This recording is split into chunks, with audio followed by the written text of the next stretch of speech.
myself. If I'm saying something that you don't understand, or I'm going too fast, you need me to repeat something, please don't hesitate.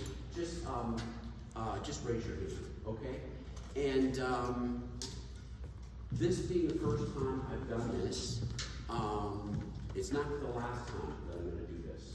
So I can tell you all that if you'll want to write Wednesday, the day before Thanksgiving 2025, the Wednesday before, I'm going to do it again next year, and the year after, and the year after.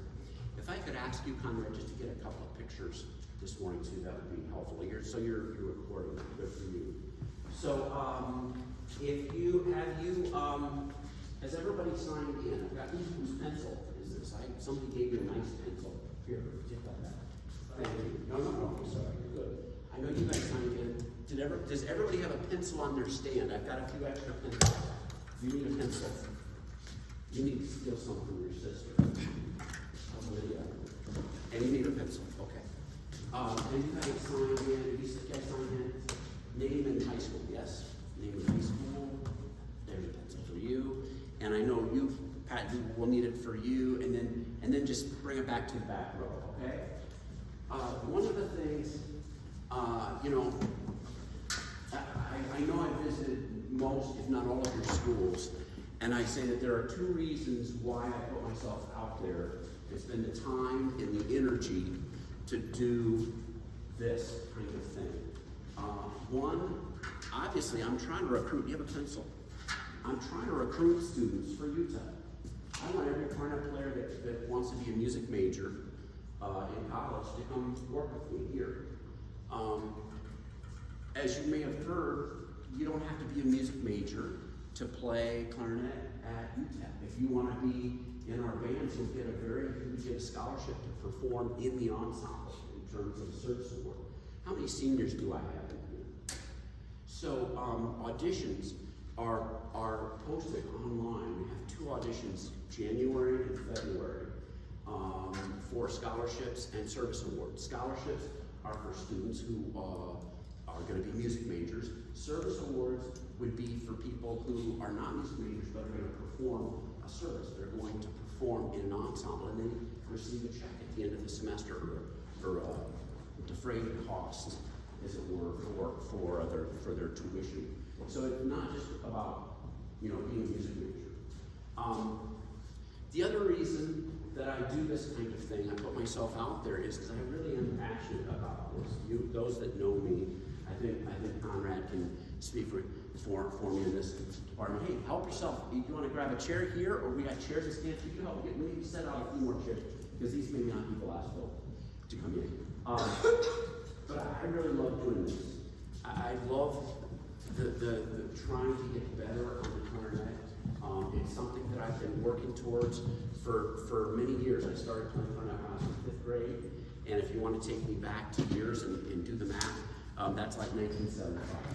Okay, I decided when I was in 8th grade that I wanted to play clarinet for a living. That was my thing, and I stupidly made sure I sabotaged myself academically so that I had no choices but to be a music major. I mean, that was really stupid. In hindsight, it worked out for me, thank God. I've had a wonderful career performing, and again, not to go into my biography other than to say that I won an audition in 1992 to be a musician in the United States Navy in Washington, D.C. And as a permanent duty station, I was active duty Navy, and I did that for 26 years, performing all the time. Every week, a new concert, okay? 30, 40, 55-day concert tours every year in different parts of the country. Traveled the world, and performed in most capitals of Europe, in Russia, performed, I think people have asked me before, what's one of your biggest memories, greatest memories? There are tons of them. I mean, I met 4 presidents personally. I played in 7 inaugurals. I played at 7 inaugural balls. I witnessed history. I was there. The band was right there witnessing all the dignitaries. I was in Washington, D.C. on 9/11, okay? I saw the Pentagon smoking. I was in lockdown at the Navy Yard and could not get out. There was no cell coverage. I couldn't contact my wife, who was watching my newborn son. I mean, high drama, and I got to witness that all because of the clarinet. And I get chills just thinking about it, because I think about some of the stuff I witnessed. I'm like, did that really happen? Yeah, it really did happen. One of the coolest things that ever happened to me as a musician was I was in St. Petersburg, Russia, with the Navy band. We were over there supporting the 300th anniversary of the Russian fleet. And the Navy band was posted outside of the Winter Palace. If anybody knows your history in Russia, the Winter Palace is really where the Russian Revolution started. Years before the communists took over, there were a group of civilians who were by I don't know, 10,000, a lot of, and they were all marching towards the Winter Palace to beg the Tsar for mercy, for food and whatever. And the Tsar wasn't there, the Tsar's panicked. They opened fire on the crowd and killed 5 people. And the band was set up on this thing, performing for 250,000 people. And I stood up in front of the band and had to play something from memory. And you don't think I was nervous. We're gonna talk about nerves. I wasn't nervous, I was terrified. Because I found out later that afternoon that Russia was claiming that 1 million people in Russia had tuned into the television broadcast of that. And for years, the Navy band was putting that anytime they were posting my biography. Yeah, this guy played for over 1 million people, 250,000 people out, 1 million people across Russia. And I went to our public affairs office. I'm like, come on, that's a bunch of crap. There's no way that's true. They said, swear to God, it was a big deal. And look, it's Russia. What else do they have to do but shiver in the cold? It was in the summer, so it was actually very nice. But anyway, the reason I go off the rails here a little bit and say, oh, aren't I wonderful? That's not the reason. I swear to you, I'm a little uncomfortable, actually a lot comfortable going into that. I'm imploring you to listen to what I have to say. Don't dismiss it, okay? When I'm talking about the importance of slow practice, it's not just because I'm just making this up, okay? This is the stuff that got me to the level of being able to perform like I was able to do. Would you take one of these and pass it down? Again, a number of you have gotten business cards from me before. I'm going to keep handing them out because I remember being your age and being so frustrated, like, I don't know what to do. I just had a text this morning, I missed it 7 minutes ago, from a guy in Midland. You all know where Midland and Odessa are, just up the road a few hours, or more than a few hours. And he's struggling with this F double sharp. What is this? F sharp. I'm just like, why aren't you looking at the videos? But these are the notes. Okay. If you have questions, please text me. My cell number, my office number is worthless. I don't answer it. And the only people that call me have called the wrong number. But you can call my cell number. You can text me. Just tell me your name. Don't give me just a number and then just word a question. Hey, this is so-and-so from so-and-so, and I really have a question about this, okay? Please don't hesitate. Please don't hesitate. I'm here. I love doing this. This is one of my things, okay?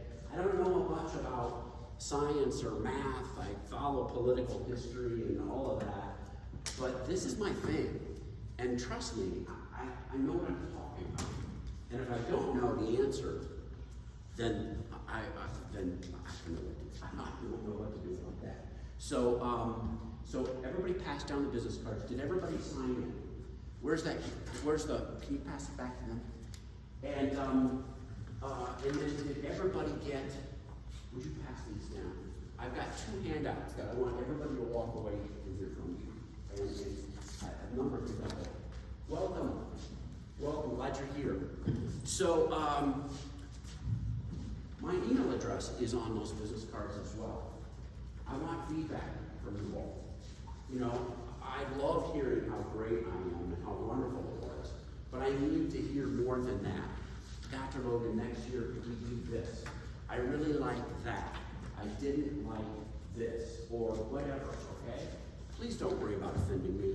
My wife will tell you not to hit me over the head with a dish pan to offend me. I won't be offended.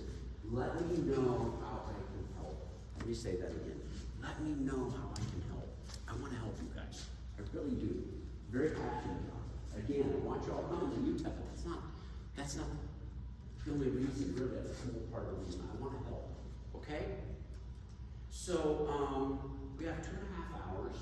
This is the first time I've ever done anything like this. And we have some challenges ahead of us. If you are planning 6A, 3 Etudes, raise your hand.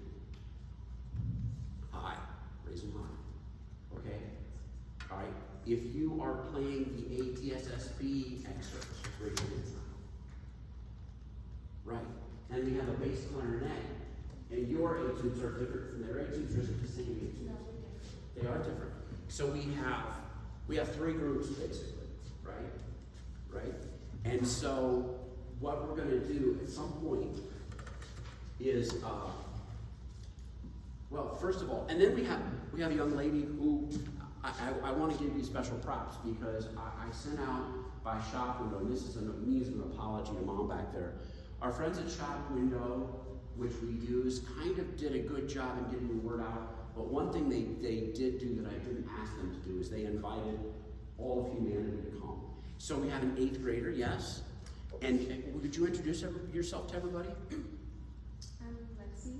From? Jesus Chapel School. Okay, so everybody welcome Lexi.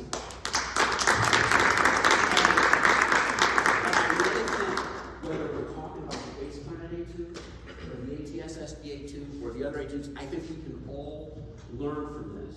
But I think it's at a certain point, I'm gonna farm some of you folks out to some of my students coming in, so you can get some special one-on-one with them. Okay?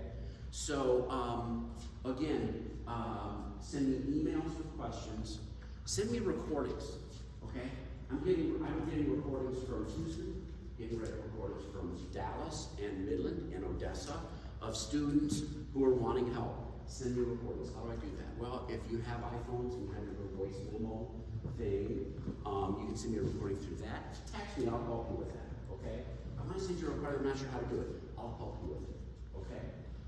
Make sure the sign-in sheet gets, are you signing in? Anybody signing in? Can we please not leave it on a stand? Move it all the way down towards our latest entrant, and then when you're finished with it, if you could bring it up here for me, okay? Did everybody get the 2 handouts?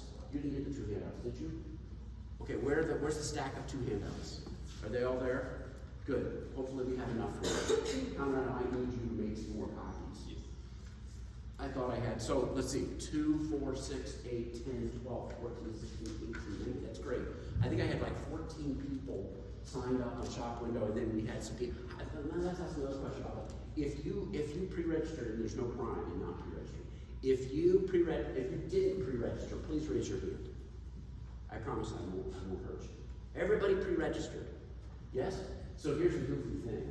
According to Shop Window, there were only 14 people that pre-registered. I could not get access to the others. So could you just move around down, Jackson? Yeah, please, yes.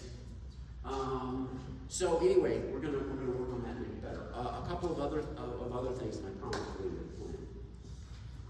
This Sunday night at 7:30 is the place to be if you're a true blue red-blooded clarinet geek, because our UTEP Clarinet Choir is going to be playing a concert tonight, Sunday night at 7:30. And if you're ever wondering what he looks like in a Santa Claus suit, you have to stay for the second half. Okay? Just saying. It's free. Please come. It'll be over. We have an intermission. I think it'll be over by 8:30, so Mom and Dad will be out the door leaving by 9 o'clock at the latest. But it's free. It's for everybody. Okay? So please come Sunday night. The next big event that we have once we all survive the holidays is our the Southwest Texas Clarinet Symposium. Okay? And that is going to be, and I haven't, many of you may not even know the dates yet because I haven't really pushed it on social media yet, but I will soon. January 31st and February 1st. January 31st and February 1st. How many people have been here for a Clarinet Day or a Clarinet Symposium? Raise your hands high. I know most of you have. Some of you have. Oh, you guys got to come. Yeah, he's coming. Yeah. It's free. It's going to be an evening concert recital of some sort on Friday night the 31st, and then all day Saturday. And this is right where most, if not everything, will be. Please consider coming to that. We have one of the features of the day is we have a massive clarinet choir. Everybody who comes sits down on stage, and we've had, I don't know, 65, I think is the biggest number we've had on stage. But if you ever want to hear what 65 clarinetists sound like on the same stage, come, because that's likely going to happen. And then we have for the younger students, whoops, Conrad, you did it again. And then we have a senior clarinet choir, and then we have a junior clarinet choir, and that is for younger students. So, even though you're in 8th grade, if you really felt like you wanted to play, because you played in the, you were here last year, right? You played in the junior choir, or did you play in the senior choir last time? I think it was the junior. Yeah, if you felt like you wanted to step up, talk to me, and I'd consider putting you up in the senior choir, because we have some sixth graders, some beginners, and you know, we have to kind of tame it down to not terrify them. The first year I did the symposium was 2019. It was a Clarinet day, and I had everybody on stage, and we had like 6th and 7th graders, and they were just like hovering in fear, all the big kids. So we created the junior choir, and so help me spread the word on that. I'm going to be in touch with you all about more information about that. Okay, is there anything of substance I need to say before we get rolling here, really? Let's talk about some of the middle aspects. Do you know, I see everybody, a lot of people with reads, and you're ready. Let's talk about that for a second. Does everybody keep their reads in a read holder? Do you all know why putting your reads in a plastic sleeve? Come on down. You're good. You're in the right place, man. You're not carrying a trombone. We don't even let them indoors. Have a seat. But you know, if this is how you all are like sitting there waiting to play, it's dangerous to read. Why should we keep our reeds in the plastic sleeves that the reeds come in? Can anybody tell me that? How many people keep their reeds in the plastic sleeves?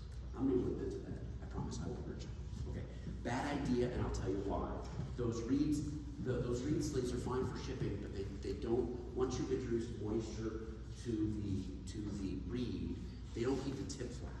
So I'm going to save you a lot of money by asking you to spend a little bit of money.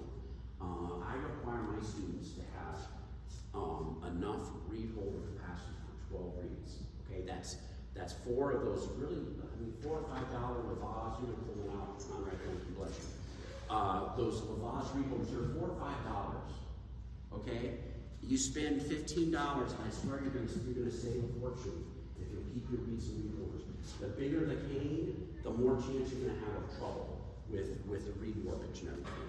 I have a handout for everybody that talks about breaking in reeds. I'm not going to go into that too far yet because I want to get into the plan.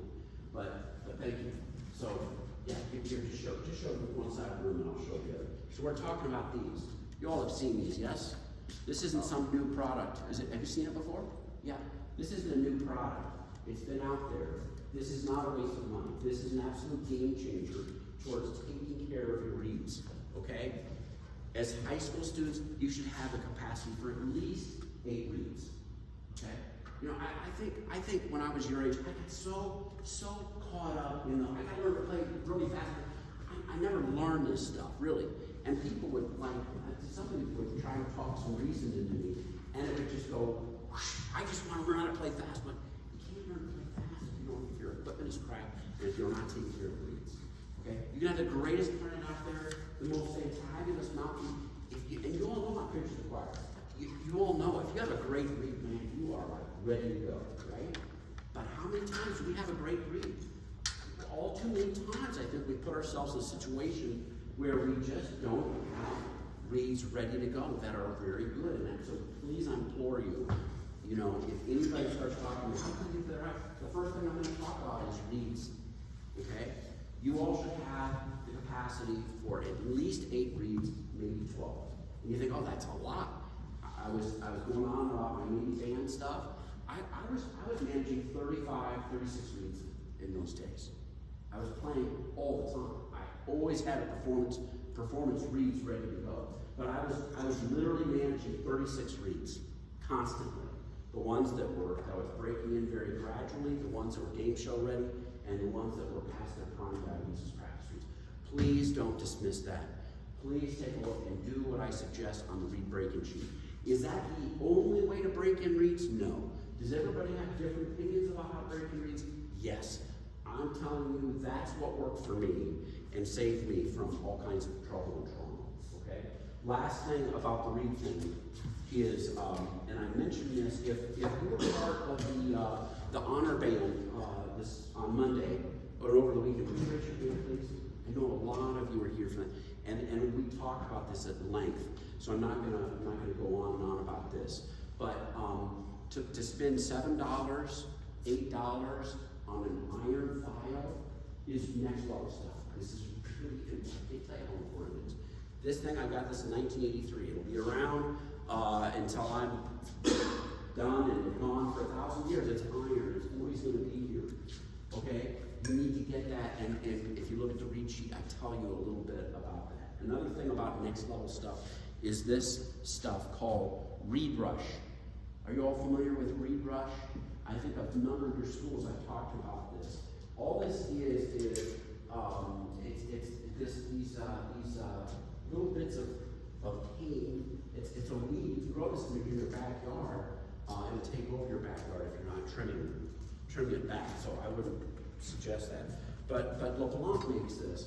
The Reed Brush, it's like $5 or $6. There's enough Reed Brush here. Will last you for years. You can reuse it again and again and again. Okay. And the way you use this is like natural sandpaper. Okay. You put the tubes in water. You soak them for 5 minutes or so. You squeeze the tube together and you use it as a natural sandpaper. Where do I say it? Well, that's next level stuff, and I don't know if we're going to be able to get into that today, but these are the tools you need if you're really serious about this.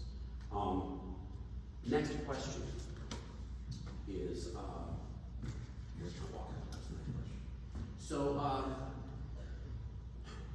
let me just put out to you and ask you what you find are the biggest challenges you face in preparing this music. It can be the clarinet, it can be something about equipment, it can be whatever.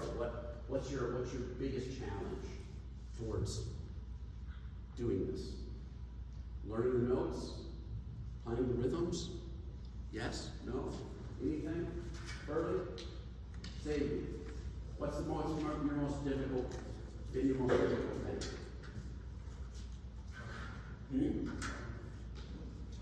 The tone. I like your sound. You're doing something right. Okay, that's good.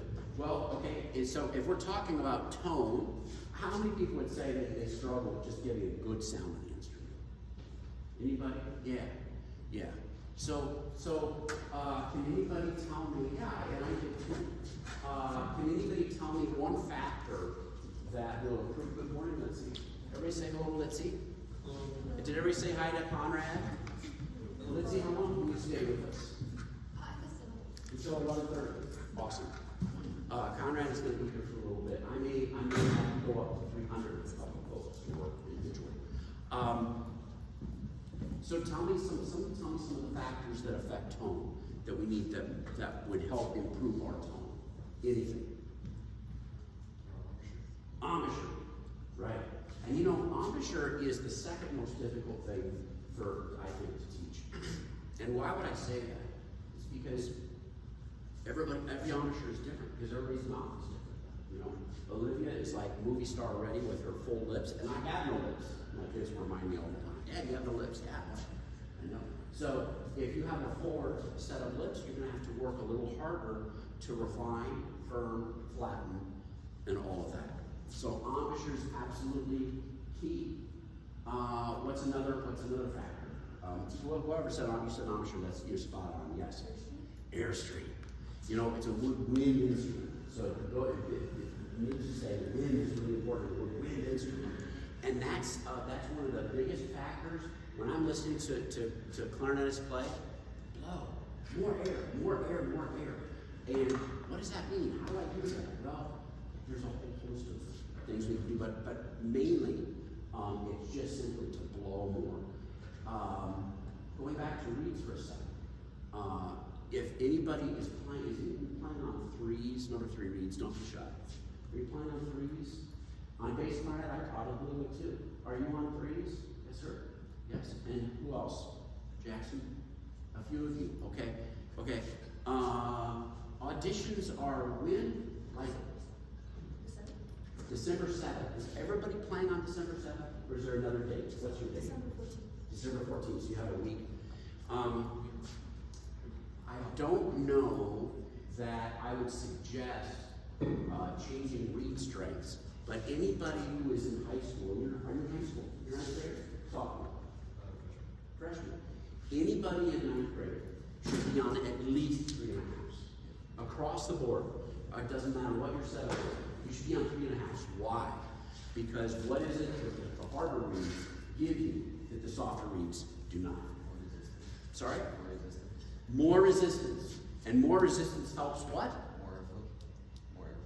More airflow. Well, it'll impede airflow because it's harder to blow initially. You're on the right track. Thank you. The high register. The high register. You have to have more resistance for that high register. And that's why if you're on 3s, if you're in 8th grade, are you in 8th grade? Are you still on 3s? Then I'm okay with that, but you should be on 3.5 by the end of the year. Across the board. Trust me on that, folks. You're gonna have to work a little bit more, but trust me. Now, if you're planning on, if your big day is on December 7th, the 14th, I don't know about trying to make that transition now. I think it's a little too late to be making the transition from December 7th to December 14th. So I would, but December 15th, you're starting on 3.5. You must. If you're serious about moving forward. If you want the easy peasy, you can stick on the 3s. But we need more from you. Don't pay any attention to me on basic math with the 3s. Because the 3s, we don't need that high register stuff much. You can experiment with 3.5s. I don't know. But I think I always kind of felt safe and comfy that low register, really. So, and it's slightly mouse too. So, as in several things we're talking about, you're kind of outside the norm in your own wonderful way. Okay. Any questions so far? Okay. Nerves. Let's talk about nerves. And the other thing, in addition to reads, we're not going to go down too far down the mouthpiece rabbit hole, but if people are asking me what can I do to be a better cornet player, I said the first thing I talk about is reads. The next thing I talk about is mouthpieces, because I realize that you all don't have time or money to run down to Levis and spend $4,000 to $6,000 on a cornet, and I appreciate that. I encourage you all, knowing that would help you immensely, not financially maybe, but immensely, to be playing on a professional level with an instrument. I'm happy to send out some information about recommendations about that. But I also understand that if you're wanting to go to the next level and you're really practicing hard, spending some money on a good mouthpiece, on a better mouthpiece, would really make a big difference, okay? $150 at the very most, $100 to $150. I guarantee you I can rock and roll with a new mouthpiece that would really make a big difference for you all. So please, again, if you're really serious, and I think you are serious, you wouldn't be spending a vacation day with little old me here, consider trying to get, just to spend some money on a new mouthpiece, okay? You can always reach out to me and I'm happy to provide that information about mouthpieces and instruments and everything. I didn't do those because today handouts, I just didn't want to do it, but any questions so far? Okay. Let's talk about nerves. So how many people, I'm looking for the guy who said he never was nervous. I don't think he was here. Who was that? Do you remember the people who were here on our way? There was one guy, were you guys here who said, it's like, who is this guy? I'm not nervous. Like, wow, that's not my experience at all. How many people are nervous, get nervous performing at region, at auditions? Yeah. Doesn't everybody? Okay. And look, folks, I've been doing this for a long time. I still get nervous when I play, okay? Last night on this stage, I think I was standing about right here, and they had a big choir thing here, and they asked me to come in and do this 2-minute wonder, a little ditty called Santa Claus is Coming to Town. And hey, just play something, and just, I'm like, oh, okay, Rick, really didn't give me much music, and I'm just supposed to make this up. I was kind of a little bit nervous about that. I'm performing all the time. Every concert I play with the El Paso Symphony, I still get nervous about that. I mean, I still get, not to the point of being disabled. And I used to go to those, have this thing. I knew I had a problem with nerves one day when I went to sleep one night, and I had this nightmare that I was on stage with the Navy band, and they said, and somebody in the middle of the concert says, "Hey Jim, I really can't wait to hear your solo on blah blah blah blah blah." And then this is my nightmare. I'm like, I'm playing on this concert. I don't even know that solo. And the entire nightmare was me. I stood up and I ran. The whole nightmare, and it was a long nightmare, was just me running in a straight line as far away from the band as I could. I was terrified. I woke up the next morning like, I think I have a problem. So don't feel like you're the only one that has a problem. When you start to feel the nerves start to kick in, sometimes it's before, sometimes it's during. Don't try to fight it. Because it's totally natural. Sometimes, you know, we can get ourselves animated and all whipped up into a frenzy by, think I'm getting nervous. Oh no, I'm nervous. You know, try not to fight that. The biggest thing I think that helped me, and that I want you to do, and I preach this all the time, is practice being nervous. So what we're doing right now, this is you practicing being nervous. I started to talk about reeds on the mouthpieces. Everybody should take them to read off the mouthpiece right now. Why is it not a good idea to leave your reed dry on the mouthpiece like this for an extended period of time? You may not know because you're all doing it. Why is it not a good idea? You don't want to take a stab at it? Conrad? Why is it not a good idea to keep a reed on the mouthpiece for a long period of time like this? The reed needs to dry flat. The reed needs to dry flat, and it needs to dry evenly. So it's not drying evenly if the reed is touching the rails of the mouthpiece. Okay? You know, we just had a Clarinet studio recital here a few weeks ago, and I was shocked that the people in my own studio were backstage waiting to come on, and they were sucking on their reed for 20 or 30 minutes before they came out. I'm like, oh man, I failed these guys. Don't do that. Keep your reed in reed holders, which is smart. Now, if it's leger, or it's a synthetic reed that's all that's raw. But cane, you keep it in the reed holder, and then, you know, maybe when the person starts ahead of you or two people ahead, that's when you pull it out, wet it, and put it on the mouthpiece. Okay? How many people will this be your first regional audition on the 7th or 14th? Okay, good. So, did you audition when you were in middle school or middle school region? Have you done an audition before? Okay, no, you haven't. So just the fact that you're going to go through the process is going to help you next year. Okay. So practicing going through the process helps immensely. What should we play? Let's play a little bit. So I had everybody take the reeds up, but you all have to take your re-wet your reed and put it back on, right?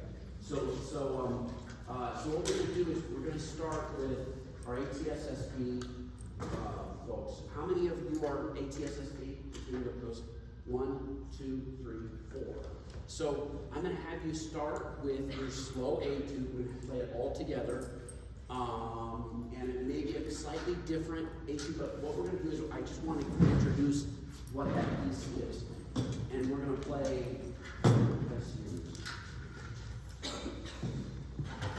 Should we start with a slow one? Good. Is it this? Where's it? It starts here. Measure what? So we start measure 7, number 32. Do we know what that is? That's the start of where you guys are playing? Yes. And everybody who has a read on, if you have a read, we can play a few notes with them. If you don't have your read on, you can show because I'll give you a moment. But if you want to play a B-flat concert, do you have it? Do you have page 32? Measure 7.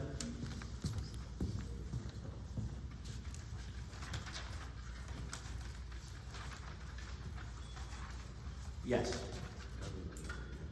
You have it. Okay. So, are there extra, by the way, are there extra business cards? Are there extra handouts? Is the yellow pad? Okay, good. Did everybody get the handouts? Everybody got the handouts? Okay, good. So then I want you to just follow along and finger. Don't clap, okay? You all have been working on this one? Okay. Could we play just a low B-flat concert? Everybody feel free to play a B-flat concert note and sustain it. I don't care which one, just B-flat concert. Ready? Go.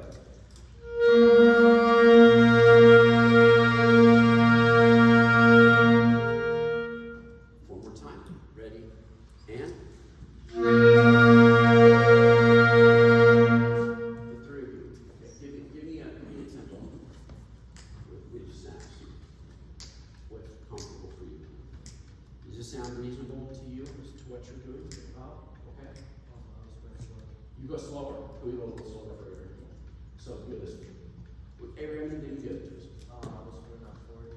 All right, well, snap it. Snap it. Okay. Okay. Here we go. We'll try it this time. All right, 2, ready, and.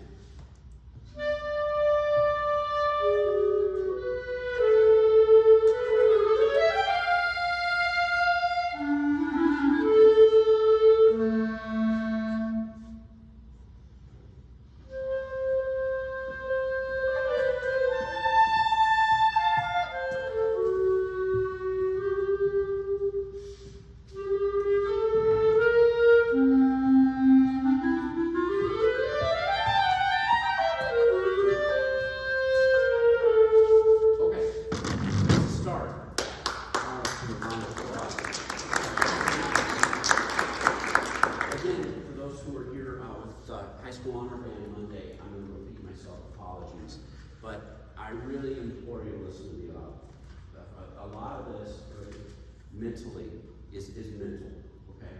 And I'm all about keeping this on the higher plane, okay? This is not about Olivia versus Abraham versus Hurley versus anybody here. It's Olivia versus Olivia, Abraham versus Abraham. Yes, we do ranking and everything, but this contest thing can be a wonderful thing and it can be a really sick, disgusting thing. And so I want you all to just realize that I swear to you, I'm not judging here at all. I'm helping. And I want us all to just embrace the fact that we're helping each other. And even though it's uncomfortable and nerve-wracking and everything, that's part of the game, right? And it makes us better in so many ways. So let's do this. Everybody have you come up, and we're gonna have you sit in the chair. Okay? By yourself. And play 7. Where's it start? Show me where. 7 to. Oh, that's perfect. Okay. So this is the entire. We're gonna use Olivia as a little bit of a guinea pig. And get ready, your time's coming. Yes, yes, you. From getting prepped and being in the chair and everything. So she's just played. So and this is the entire slow Etude for ATSSB. So she sits down in the chair, she has gotten her reed ready, she gets to play her first note. Your first note is what? And what is the dynamic of that first note? So are you going to play it blastissimo? No. But you don't have to play it your softest, but mezzo piano or softer, okay? Be aware of that. So go ahead and play your note and sustain.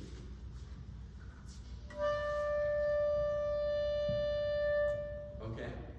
And then you count yourself off and you go. You count yourself off and you go. When you're practicing, when you're performing, you count yourself off before you start. I hope this is helping you. Hope so. You count yourself off before you start. Just don't, okay, I call that diving into the pool without checking to make sure there's water. You don't want to do that, okay? So count yourself off and then fire away.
How about some?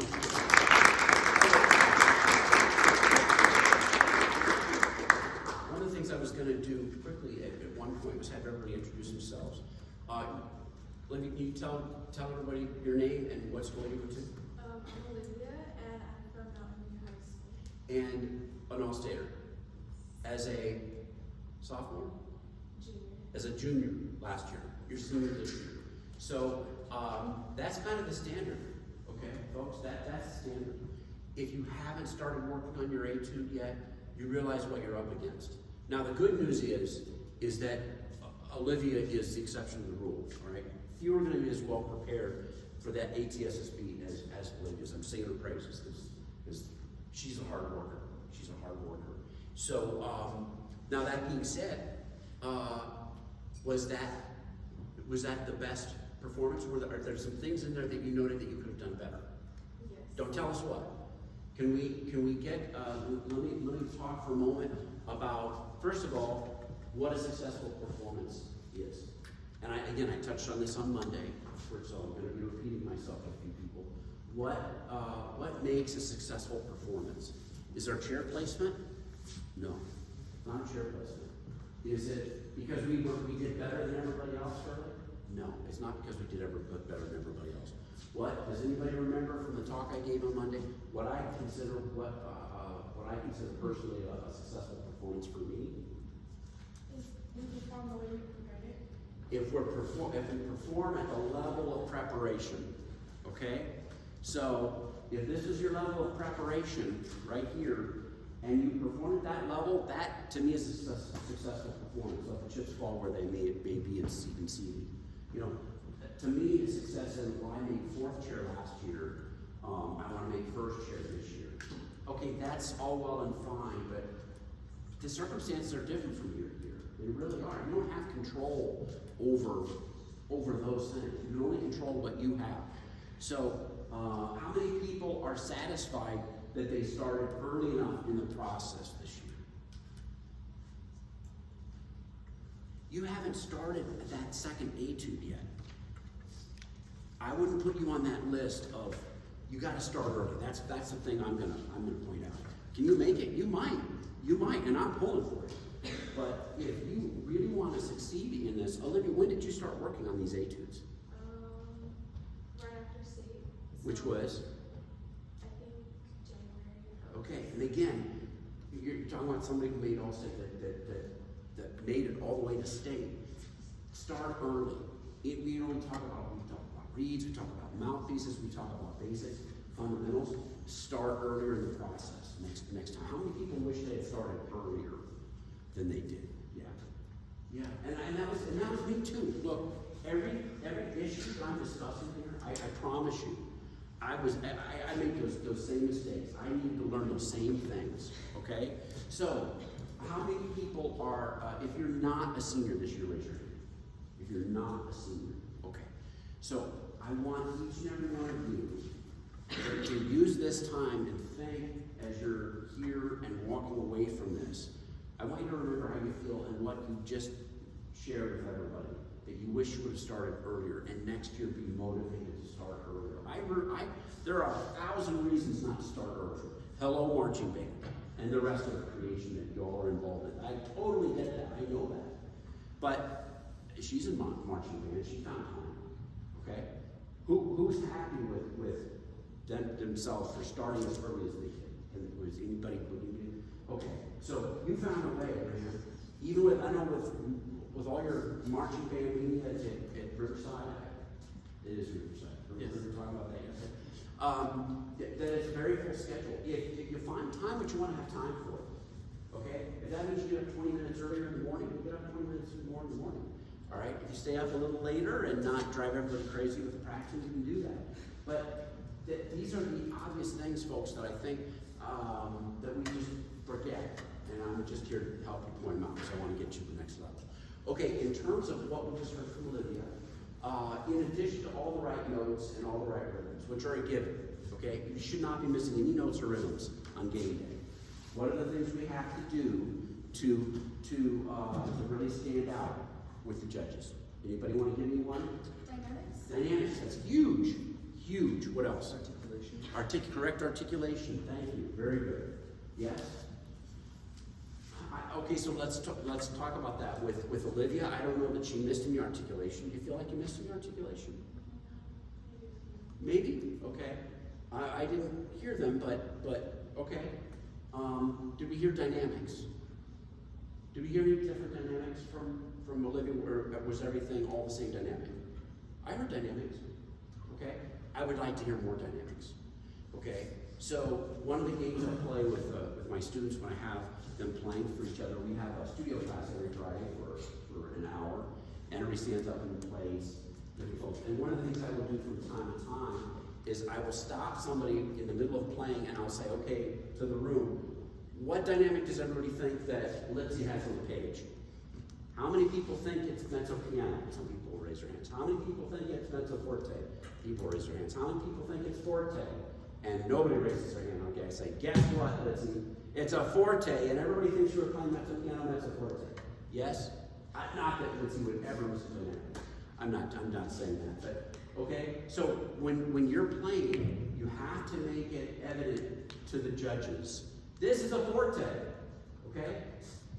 One of the exercises, we're going to do this again that I showed everybody on Monday that we're here for the honor band, is to simply learn to play louder. Now, if you folks who are on threes are trying to play really loud, your reeds might be shutting down just because you're sending them more force than they can handle. And that's another reason to be on harder reeds, is to have a little bit more resistance to push against when we're playing loud. So I'm going to demonstrate a long-term exercise, and I'm going to have you all do the same thing. And again, for folks who are here on Monday, it's the same thing I showed you, but we're going to practice it.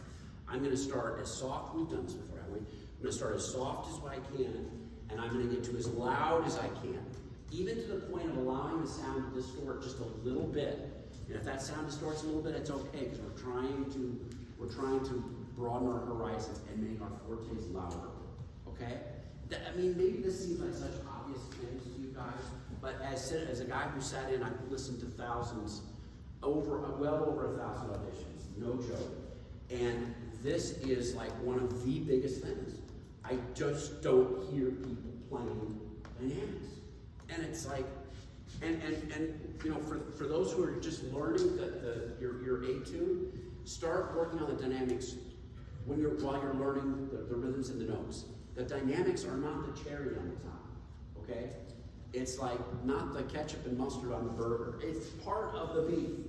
So work on it right away. That's my opinion. You might hear others say, well, do this and do this and do this. Okay, well, if the directors are saying that, then what do I know? But for me, I work on the dynamics right away because I think they're an integral part, an important part of what we're doing. So here's the exercise, and have everybody do this on a B-flat concert.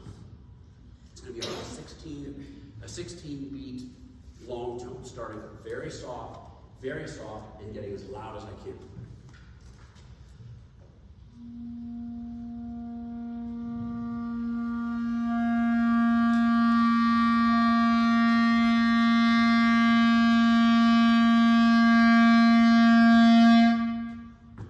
Okay? Your turn. 1, 2, B-flat concert. Soft.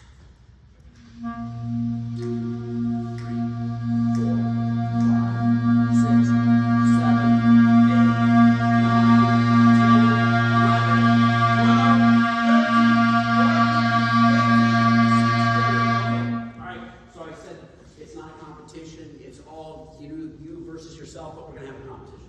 First row versus second row. First row's first. Whoever gets loudest is the winner. Chicken dinner.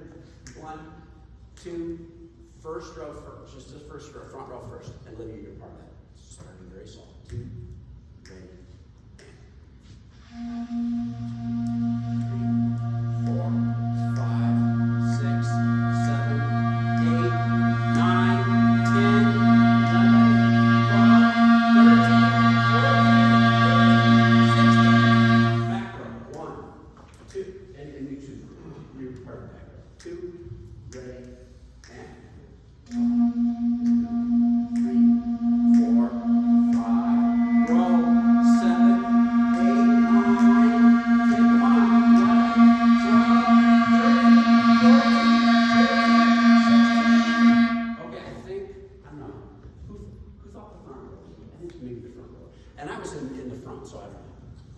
good, pretty good. Do you feel like the ring starts to shut down on you when you're at your loudest?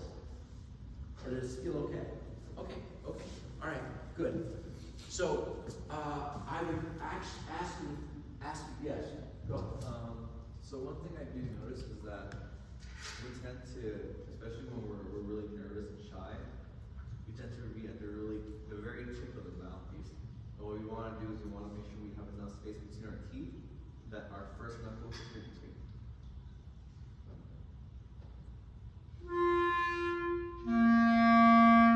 And more mouthpiece enables more reed to vibrate. And as I say, every time I'm in front of students, every time I'm in person, every time I have ever been part of a clinic where I've been on that side of the stand, it's something that everybody encourages. Hey, let's try a little more mouthpiece. Let's try a little more mouthpiece. There's a reason that everybody does that.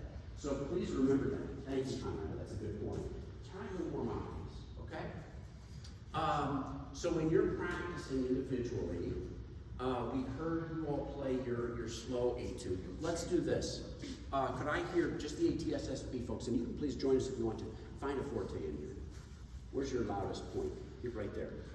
So I want you to start and measure 18. E, D, F, that's your forte. Okay, got it? Do you know where we are? Yes? So we're going to play 3 notes. And I want everybody to listen, and you tell me if you hear 3 different dynamics. E, D, F, and tell me if that's a forte when they get there. Are we ready? Do you know what we're doing? Ready, go.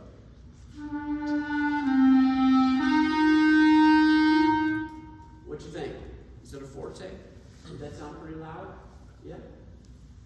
Yeah? I think that's pretty good. But I don't know that you were anywhere near that when you played for us. Were you? Yeah, yeah. And I think we get so wrapped up in the notes and the fingers and everything that we forget that. You know, one thing I want to encourage you and let you all realize, a lot of times one of the things I find from students is they'll say something like, oh, I played this again and again and again, I just can't get it, it's still not working. When they don't realize that they've played it 20 times, but they really need to play it like 80 times. It's just a matter of time. And I'm trying to, in the short amount of time we have together, I'm trying to educate you on how to know what to do and how to self-correct and how to fix and how to make things better. But that's what we need. We need that literally. And generally, when you play, you generally reach that level of forte. But you need to. Because anybody can play. And you know how many people on game day or the judges in here do that? And then all of a sudden, number 246 plays. It's such an easy thing. And the judges will be like, wow, dynamics, wow. Please practice your loudest dynamics. Okay? And your softest as well. All right, let's have everybody, I was going to have Kim play this. Do you have your reed on? Would you throw your reed on there and play, is this it? You want to start with that? Yeah. Let's start with that. Okay. So let's have you have a seat and Zach, you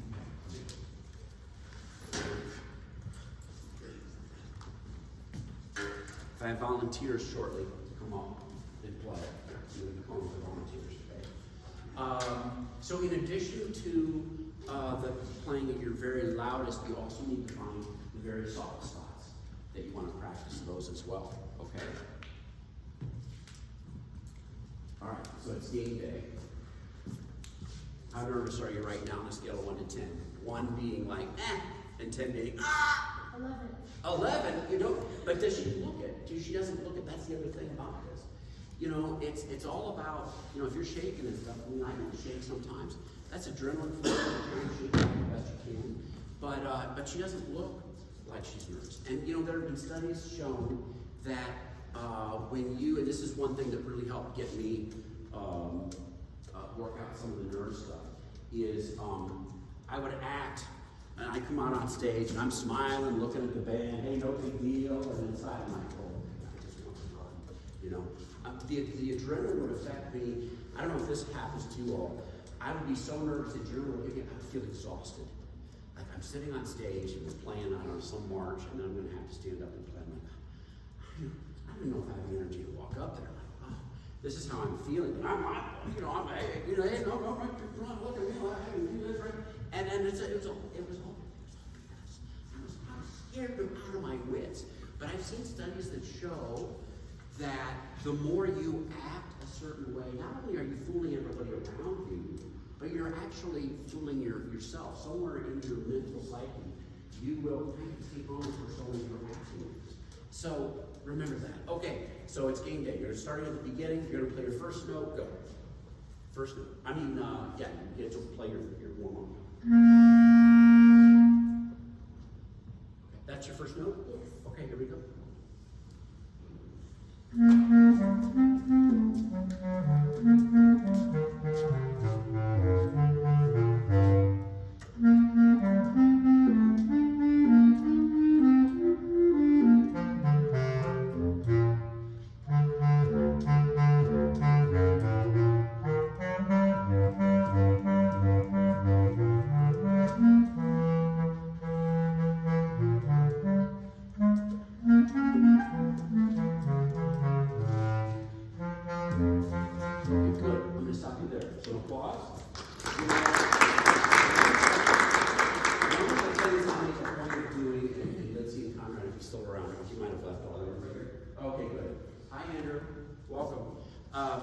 One of the things that I do routinely in my lesson with students is I walk around the room, partly because I'm sometimes sitting there for 6 hours straight doing my clarinet deep talking, and I get tired, so I just want to move around. But more than anything else, the reason I'm moving around, do you think I walked over and stood behind Olivia just because I wanted to be a jerk?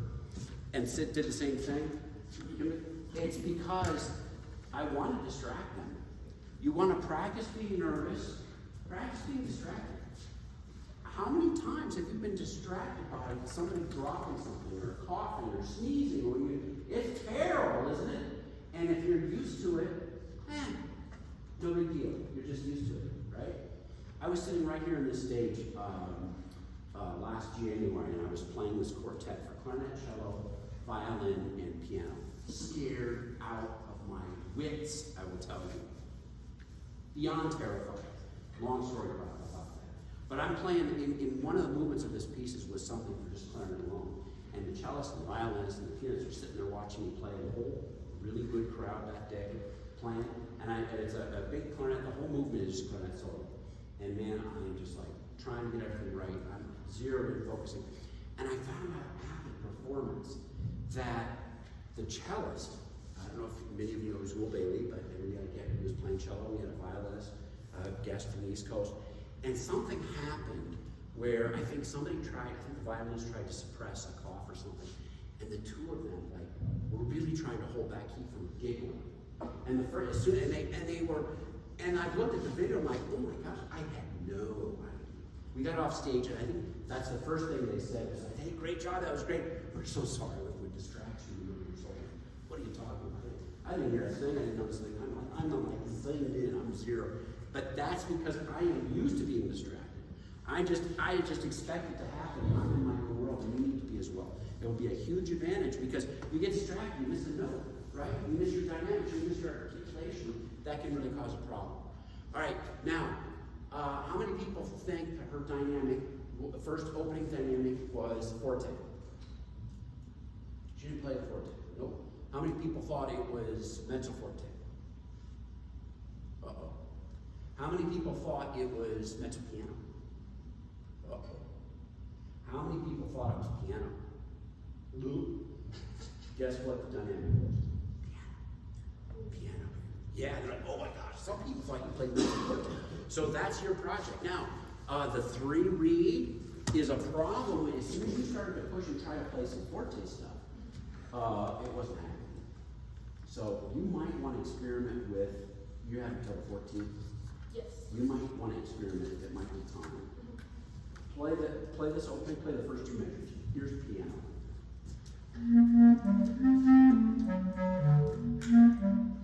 Okay, now go down here. This is supposed to be forte. Okay, but you didn't play that dynamic. for us, it sounded the same. I heard, and then, so that's an obvious thing. That will like vault you over 7 other people. Okay, in bass clarinet land. B flat clarinet land is probably vault you over 15. No joke. Okay, you don't want to start so soft though that we lose the note. So err on the side of mezzo piano-ish. But yeah, find something with a little more resistance. Okay. Anything? Oh, the other thing is, as soon as you play forte, don't change the length of your articulation. I asked you to play. You played opening. You did this. Good. And then you got to forte. You went. It's the same articulation, isn't it? Right? So don't change that articulation. Please send me recordings. Please. Okay. I know your sister's listening to you intensely. Her sister's one of my students up here, Lynn. I know, but please. Okay. And before you leave, we have to talk about the album tonight. Do not leave without us talking about the album tonight. Okay. All right. Any questions so far? All right. So, you know what I'd like to do, just in time?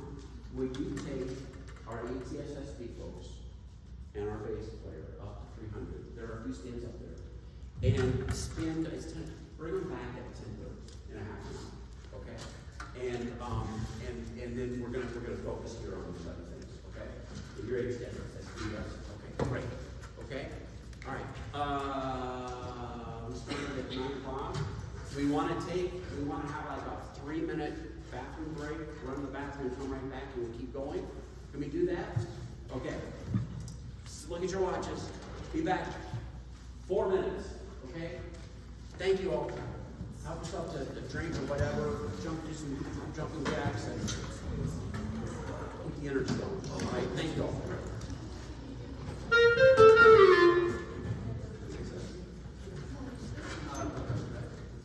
Yeah, you are coming back. You're only going to be up there for half hour. And let's see, give them a few minutes up there too. Just use restroom or whatever before you start, okay? Everybody knows you guys all over 300 days. You can leave your scope. Yeah, it's not cool, but it's good. Thanks, everybody. Did everybody sign in? Everybody got business cards? Everybody got the handouts?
Yeah, yes.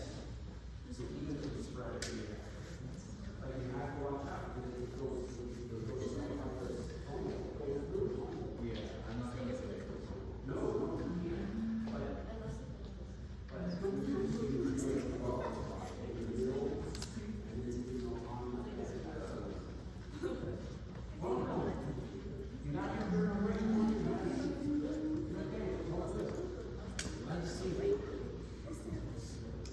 But you can sit in one of these three in the back. And go ahead and turn out. We're going to play this set.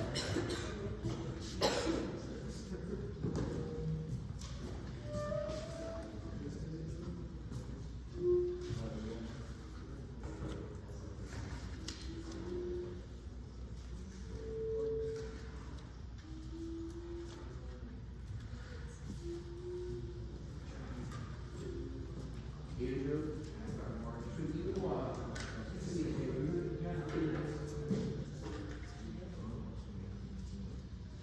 would you go up to the music office and tell them that Logan needs your copy of that front and back? What's the real shit about it? 15, you should know the front and back. 15 copies. Okay, sir.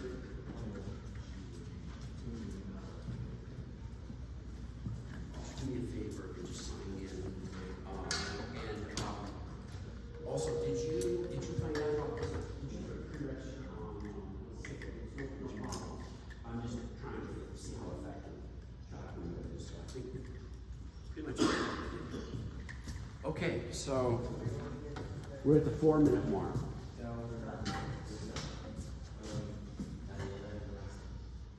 So, has everybody that's here, have you all been working on?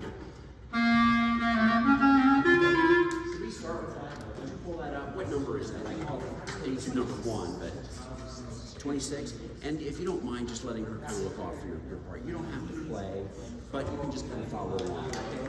I know that it's a lot of numbers, right? I hope you're getting something from this. Is it helpful? Put it on your calendar for outside. I promise you, next year on Wednesday before, and you're going to be working on this. What high school will you be at next year? I think probably just stay at Jesus John. Okay. But you'll audition. Do you audition for original bands? Do you guys do that? Yeah. That's it. So here's what we're gonna do. We'll wait for everybody else to walk in, but we're gonna start at about this tempo.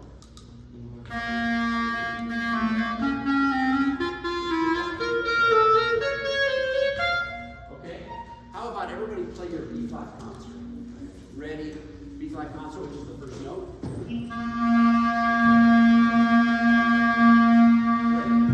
Great. Oh, can I get that sign-in sheet? Everybody sign in this. And I've got another handout for you. You probably already have it, but I'm really going to want extra copies made, so thank you so much. Okay, do you have your music? Do you have the music? Would you mind sharing? Have you been working on YouTube at all? Yes, you can. Yeah, I know. What have you been practicing? I've been practicing our vision, That's good.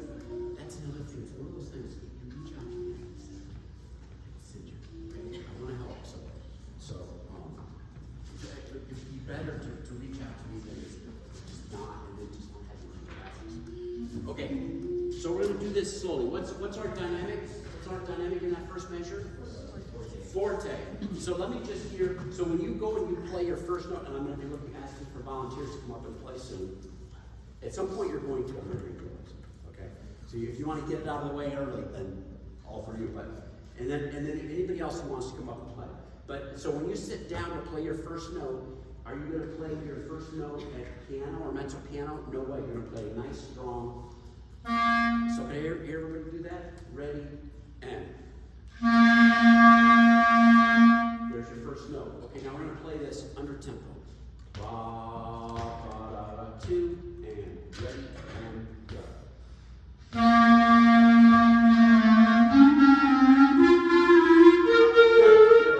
You know what? A lot of people are going to goof up in the first measure on game day. Anybody want to guess? What's something they're going to mess up on? Give me a try. You're thinking about it. Nope. People will miss the articulation. No. Note length, rhythm. How many people do you think are going to wake up on game day thinking, I'm going to screw up the quarter note rhythm in that first etude? But then a lot of them will, because they're so worried. Thank you, Mauricio. They are so worried they're going to step in it, they'll play. Or, this is why, one of many reasons, you have to count yourself off. You've got to be thinking, 1 take, 2 take, ready, and go, and 1, ba-da. You got to wait for beat 2, wherever your beat 2 is. Yes? Will you please remember that, please? Because that's one thing that kills judges. You know, they'll have some young whippersnapper that'll come in and they're ready to play.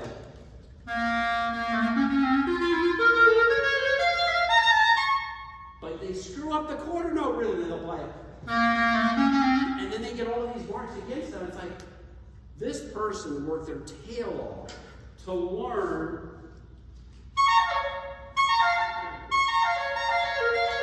You know, they worked their tail off to learn that, and they couldn't play a quarter note rhythm? Oh! You know, that's like, that's just silly. Okay? So that's one of many reasons that before you start to play, you're going to what? Yawn. Oh, no, it's not yawn. You're going to what before you start to play? You're going to count yourself off. And that means you just count yourself off on game day, right? Just the competition, right? Jackson says no. Every time. Every time. You know, this happens to me in lessons with students all the time, too. It is Jackson, right? Yeah, you made a look. I'm like, oh my God, what is his name? You know, Sam, I just call him Jackson. But this is another thing that happens in lessons all the time, where I will say, okay, well, we're working on, I don't know if you know this song, Sonata.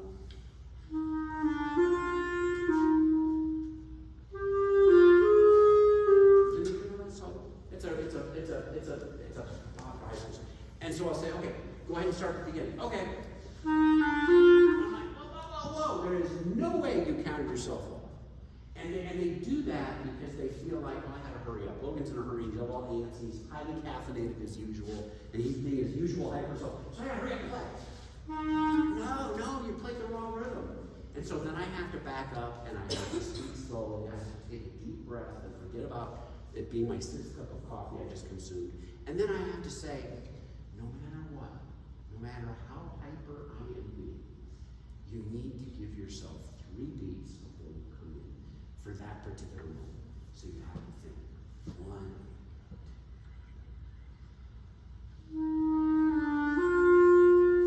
You have to do that. And then I go back to my usual rapid fire talk and all my things. So you need to do that. Don't on game day let them rush you. I don't care how far behind they are, you gotta have your moment. Don't abuse it. Okay.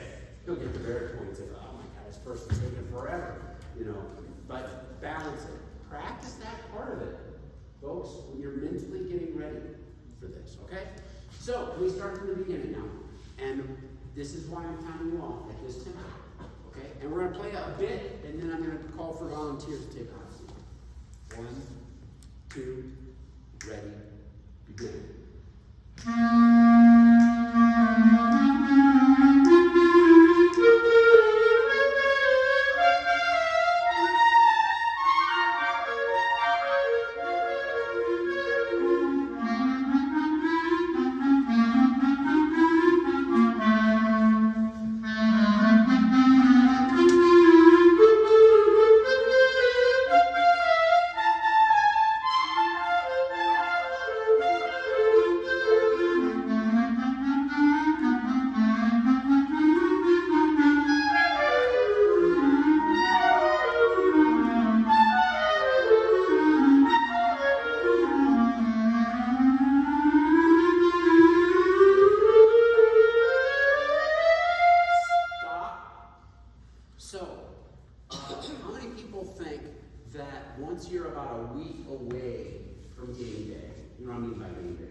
Because you're already done all of that. You already know how it goes. So once you get about 7 days out, you don't have to worry about that anymore. I disagree. Okay?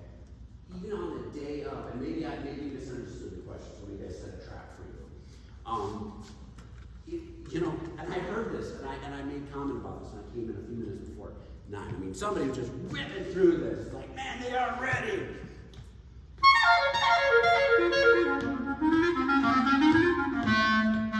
That's what I'm hearing. And on game day, you're sitting in the warm-up room with honking and squeaking and all this going on. You're going to hear a lot of that. Don't let it psych you out. You know, before I won the Navy band audition, quick story I witnessed in real life, and it was really borderline tragic. It made me so sad. I auditioned for a number of DC military jobs. The first one I auditioned for was the Marine band. And in that room, there were literally, there were 60 people, 60 clarinets, okay? And this was not for region contest. This was like life-changing, this is going to be my career, I'm going to be in the military, I'm going to be this, I'm going to be making, up now, base salary is up to, with cost of living and stuff, and dependents, it's probably $70,000. I mean, it's a good chunk of money to spend your life playing clarinet. So these people are, everybody in the room, myself included, are fighting for their lives here. And I remember seeing, I still remember this guy's face, over in the corner of the room, and everybody's playing, everybody's going through their excerpts. This poor guy, newly married or really involved with somebody, a young lady was with him. And I heard, I was in there all day. I heard him go through his excerpts again and again and again, and he was playing, every time he was playing them up to tempo. And I listened at the beginning, like, man, this guy sounds pretty good. Don't get psyched out, Logan, sounds pretty good. The more he played, the worse he got. And I witnessed this. I remember he was a big guy, he was a confident guy, and he got smaller by the hour. And by the time he was called in to go in, he was like 3 inches shorter. He had absolutely no confidence. Because he played through everything, kept playing through everything, and kept making mistakes. And he would try it again. Oh, I screwed that up. I'm going to do it again. Oh, I screwed up. Oh, I'm going to do it again. Totally psyched himself out before the audition. I've done it myself to a certain level, but I've never witnessed in that setting something so sad. Because when he walked back in after the audition, you could take one look at it and know it's a complete and utter catastrophe. I mean, he was absolutely, I don't know if he was even playing clarinet after that. He was so, don't be one of those people. On game day, I strongly encourage you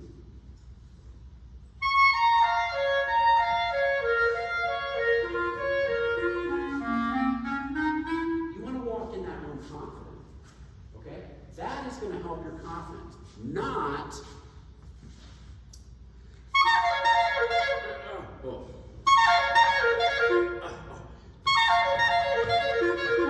good, I got it. But you go in and perform after missing it 2 out of 3 times. What are you going to worry about from the very first note till you get through it? It's that one plastic measure. And I have done this. I tell you, everything I'm talking to you about, I had to learn the hard way. I've done that, and I have psyched myself out. Learn from my mistakes, please. Okay? Y'all believe me?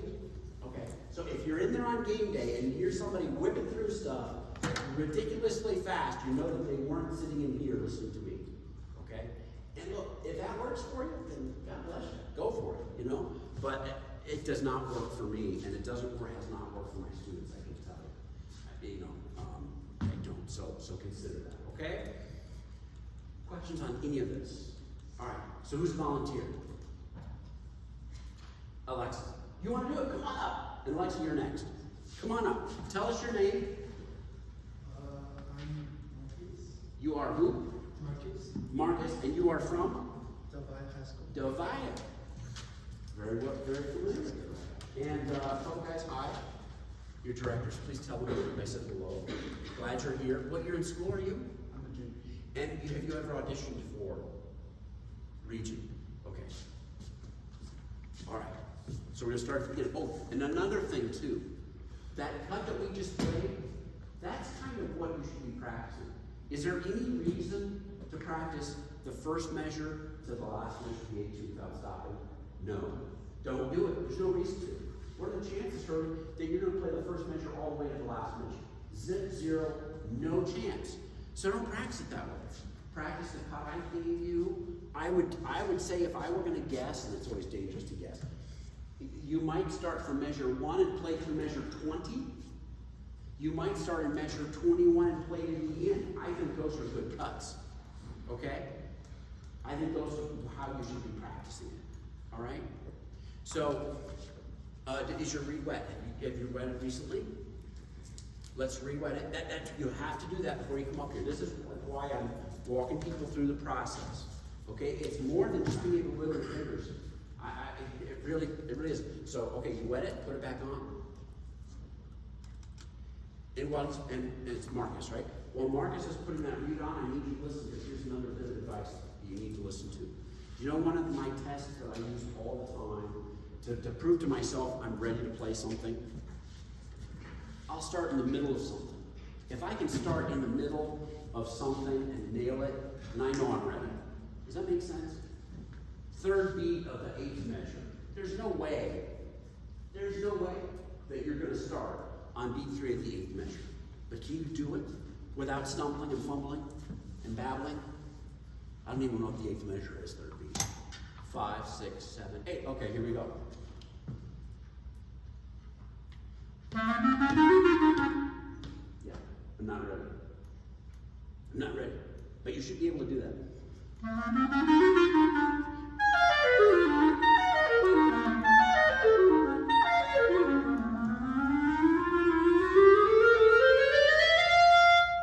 Okay, I got it the second time. Hi, Albert. Everybody say hi to Albert. So, does everybody know who the wise guy is that picked this year's Texas All-State Etudes? It was me, right? I either love me or hate me. Okay, I'm the guilty party, but I love these Etudes. I wouldn't change a thing. I wouldn't change a thing. Are they more difficult than last year's? Yep. You know why? Because I wanted them to be. That's why. Okay. I think there's a reason for that. It's really difficult to judge 50 different clarinets if everybody can play the Etudes. So I have not been a big fan of the last 3, and I know that in some level, oh, it's COVID, so we've got to go easy on the, okay, fine. Guess what? COVID's over, folks. And this is the standard. By the way, that etude, that's I had to play that for my senior year for Iowa All-State Division from Iowa. And I'm like, you know, if that was the standard in Iowa in 1982, then it should be in Texas. And it has been a Region 82, by the way, in the state of Texas. So if you hear anybody moaning about, why would they do that? This is not the first year that etude. I think it's one of the most, it's definitely the most difficult of the 3. But that is the standard, folks. If you can play that, then that's the standard. Okay, we've talked too long. So I'm gonna have you start. Have you worked on all of this? Not really. I haven't. It's time. Well, I'll have you just start from the beginning. Okay, I'll have you, you play down here. Ooh. You okay? Oh, you what? I hate when that happens. All right, play your first note.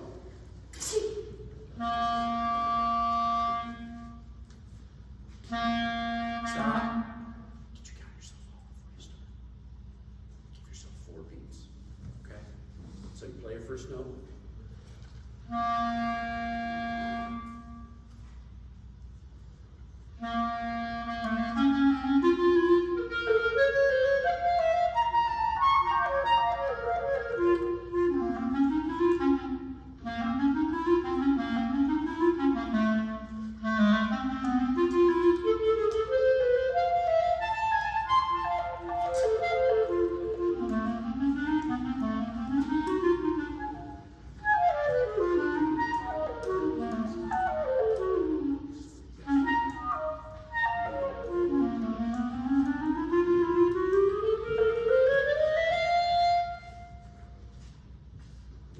Thank you.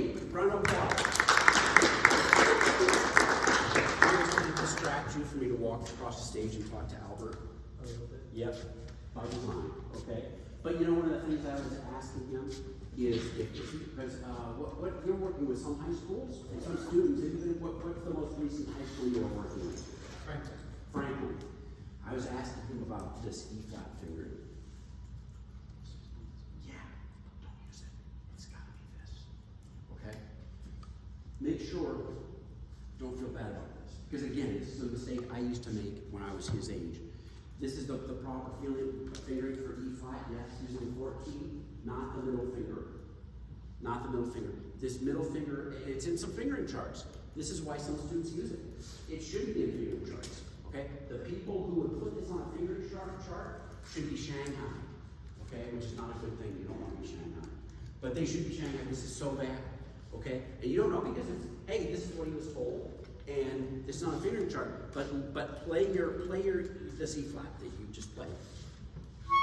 So the good news is, the note speaks. Play this one. Have you ever used this one before? An inaugural feature, inaugural fingering. Play it. Go back to the other one. Exactly. It squeaks, it's flat, it just doesn't, it's not even good for trill fingering, folks. You know, if you had to trill from D flat to E flat, do we know how to do that? You use your ear.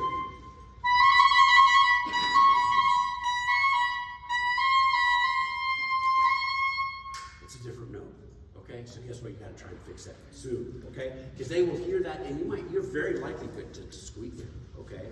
If you do this. So nice job, though. I'm gonna have you do it again, and not because it was bad or anything. It really wasn't.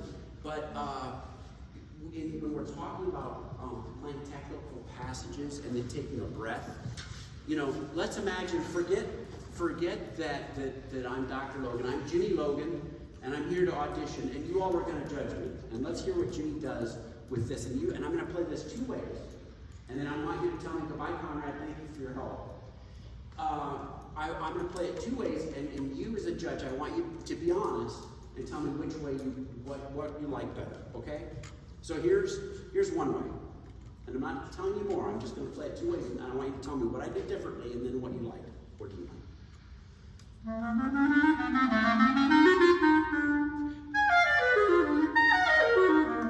Or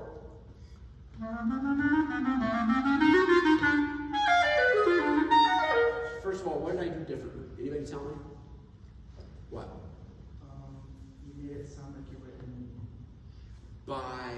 What did I do to make it sound? You're right. You didn't Well, you notice the diminuendo more because what did I do before the breath? I slowed down. I slowed down before the breath. This is really important. Now, if you like the slowing, no, if you like the not slowing down before the breath, if you like me just playing, if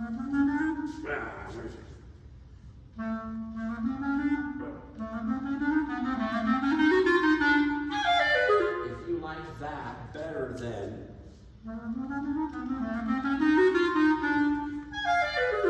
raise your hand. If you like me going fast the whole time and then taking a breath, it's okay. It's not a wrong answer to this. If you kind of like that, that's fine. How many people liked it that I got slower and took a breath? Okay?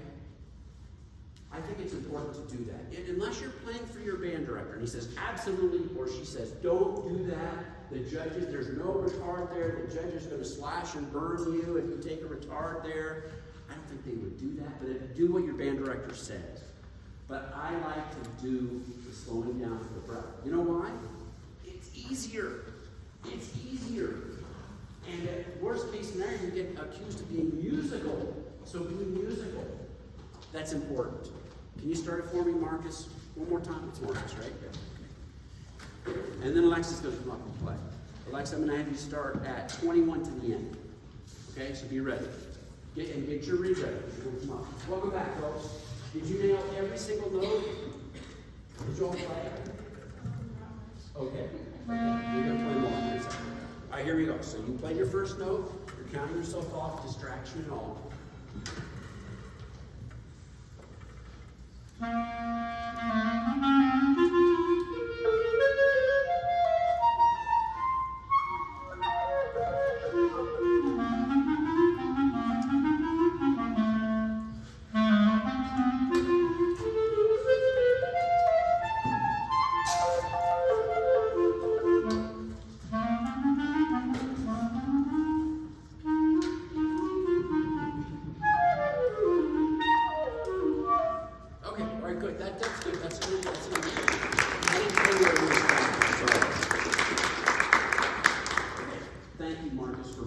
guinea pig on that.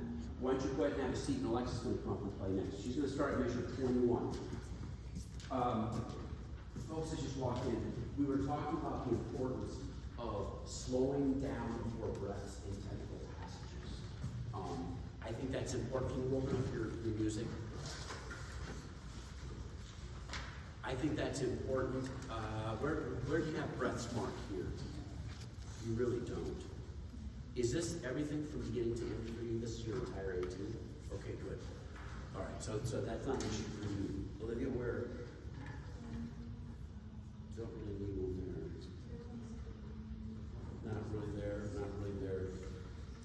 Yeah, but those are, so for ATSSB folks, you really don't have to worry. It was for a passage like I'm demonstrating, and it doesn't pertain to you this year, but it might next year. So keep it on the hook for next year. If you had something like this.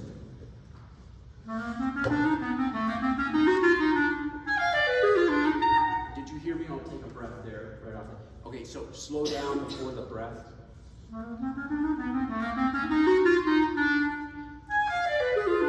And then go, okay? Again, it does not pertain to what you have this year, but it very likely would be for next year, okay?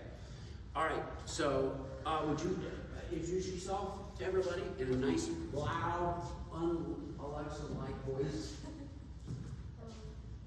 I'm Alexa Mendes. I'm a junior at Franklin High School. There you go. Okay, so you're on. First note and go. Measure 21 again.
I'm sipping my water. At least I didn't go over and talk to Albert like I did when Marcus was playing. But that was a distraction, yes? That was a huge distraction. And you've got to be able to just keep going. Practice those distractions. Practice being distracted. Practice being nervous. Practice starting again in the middle of the weirdest phrase. You know, start like I was saying a minute ago, measure 3 of the 8th measure, or beat 3 of the 8th measure. If you can start in the middle of it, then you're ready to go, okay? The other thing is, and I'm gonna give you another shot at this. You're gonna play at the top from the beginning. In a second. The other thing is, and I think I shared this with the folks I talked to on Monday, I have this thing about chocolate milkshakes. And this is somewhat a new issue for me in the last 4 or 5 years. I can't wait. Something about I'm on stage and I'm playing, and I start looking forward to getting a chocolate milkshake. So that's generally my go-to after I've done something. Like, all right, that's it. Whataburger, here I come. By the way, they've been giving me a hard time asking for an extra ketchup here at dinner. I just spent $15 on a burger and fries and a shake, and you're gonna give me a hard time about getting extra ketchup. I mean, come on. But anyway, I'm in the middle. Now, do you hear me, Albert? You feel me? Yeah. So, but when you're, this is all about focus and concentration. And we're talking about being distracted with people walking around. I think one thing that helps keep my mind off of milkshakes when I'm playing is I'm constantly looking ahead. I'm constantly looking ahead by 2 or 3 notes. Y'all understand that? I challenge you. I mean, look, if you play a concert scale, you're not having to think about C, now play D, now play E. You know, it's just there. You know, you can start thinking about milkshakes, thankfully. I'm I mean, I wasn't thinking about the notes at all. I was just thinking about how great chocolate milkshakes are. But I still got the notes. You know you're ready. You know you're ready if you can be distracted and somehow the fingers keep going. They just know what to do. Just like a C major scale, right? It's a lot more difficult than a C major scale. Does any of this register with you? Is this helping you at all, or is this just like 2, 3, 5 massive thumbs down? What a waste of time. I could be at home watching YouTube, right? I hope it's helping. Now, we're going to start from the beginning. And let's do the same thing. Beginning to, is that what you're going to ask me? It's like middle slot. I knew you were going to ask me. All the way down. And then whoever wants to play next, get ready, because you can register to play. You can sign up to play, because somebody's going to play after this. All right? Here we go.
Very good.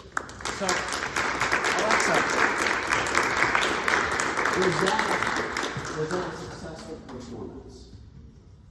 Well, how do we define successful? Do you remember? No, not being proud of. It's wonderful to be proud of. What is it? What do we say? How we deem a successful performance? Did we perform it at the level of our preparation? So you can play it better than that. Can you play it a little better or a lot better? You can play it a little better. So generally what happens to me, honestly, is I'm prepared at this level, and then I miss a couple of things. And so it comes out as being just a little below what my preparation level was. Do you think it was a little bit below your preparation level, or was it a lot lower than your preparation level? Okay, so it's kind of moderate. Not terrible, but okay, all right. So does everybody understand that? Does everybody understand that? I can't ask anybody who's never played that etude to nail it, right? If they've never practiced it. But if they practice it a little bit, then it should be kind of whatever. But this is really important. Because otherwise, if we put our sole pride or thinking of ourselves based on what chair we got, wrong, unhealthy. How hard did you work? When did you start working? Did you practice smart? Did you use all the practice tips that you know of? You know, if you're only ready at this level, and if you're only ready at this level, you can't walk in there and expect it's going to be this, right? The other thing is, and then we're going to have a volunteer to play some of this. The other thing is, don't, and I touched base with this, some of you guys are out of the room, but don't change your game plan on game day versus somebody playing. Oh my gosh, I'm going to go in and play. I've got to do that because that's what they would do. Don't change your game plan. If this is what you practiced, stick to the game plan. Okay? Bad things happen when you try it. And that's what happened to this poor guy was telling me about, who I witnessed. Still not outward. I'm not literally talking about, I'm talking about an audition where I was sharing that I heard somebody just absolutely self-destruct and was just absolutely traumatized by the whole experience. And it was because he psyched himself out and it was changing what he was doing based on other people in the room. Okay, so does anybody else want to take a shot at playing either the first half or second half this etude. Go for it, come on up. Thank you. And I have to say that I've never seen that combination of green and pink before, but I think it's really cool. Really cool. Okay, so do you want to introduce yourself? I'm Georgia Enser, and I'm in for now. I'm a senior. And George is a senior. Okay, great. So, would you prefer to play the first half or the second half? How about the second half? Okay. So, can we start here and play to here, to the end? Okay. She's going to start for people who are following along. Measure 21 to the end. I think this is a very good cut. I think it's very reasonable. It's possible that this would be what the judges would ask for on game day. Ooh, are your hands cold? No. I just had that thought because she did this. And you know, sometimes how many people get, when they start to get nervous, their hands get cold? Yeah, like a lot of you. Look, I don't know if I've actually done this, but I would encourage you to consider drinking gloves. Hello? Concert pianists will do that. Or they'll rinse their hands in warm water before they walk out on stage. Look, folks, do what you gotta do. I don't think it's unreasonable. What? You giggling about it? I don't think it's unreasonable to see somebody wearing gloves. If you're not comfortable doing that, and then you just want to keep your hands in your pits all day, then great, do that. I just hope you put on some deodorant, because you might end up sweating before it's all said and done. But do what you got to do. You know, if you're sitting there feeling you're getting nervous and you ever get the shakes, Georgia, when you're playing? Oh, yeah. You know, so just, you know, try and shake it out.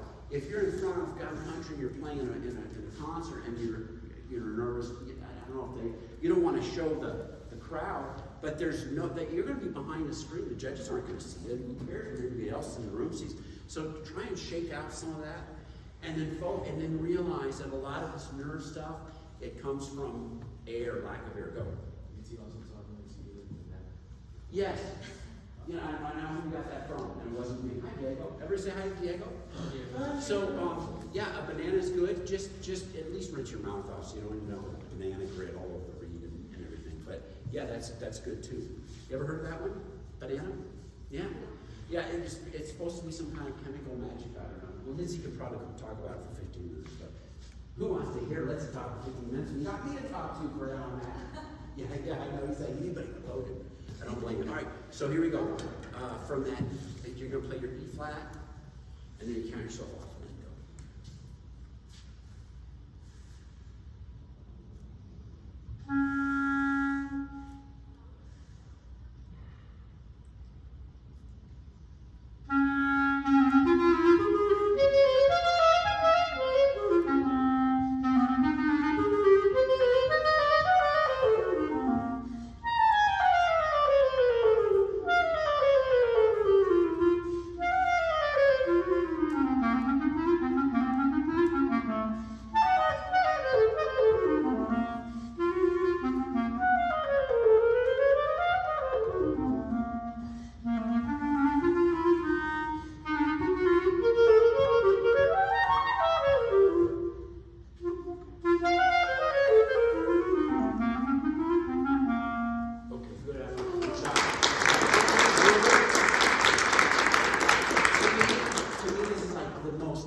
Difficult thing to do.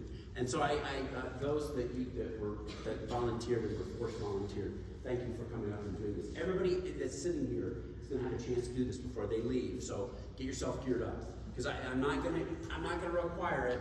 I'm going to encourage it, because it's only going to help you to put yourself through this. And put yourself through it enough times. I would like to think it gets easier.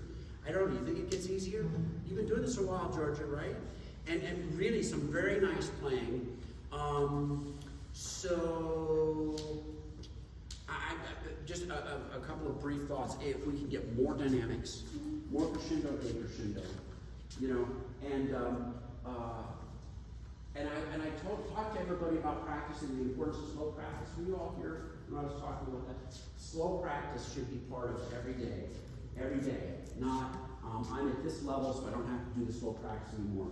In fact, on the morning of, on game day, that's really the only kind of practice I want to do. I don't do one more run through, because that's when I think you start to psych yourself out.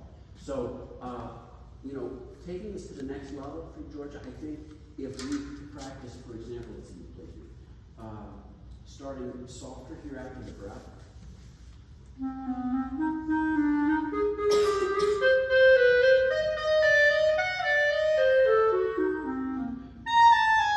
Something like that, but getting that softer to louder thing, because you're getting the notes, and we have a few stumbles here and there, and you know, part of the game is just recovery, right? How many people think that they're going to go in and nail every note of every measure technically?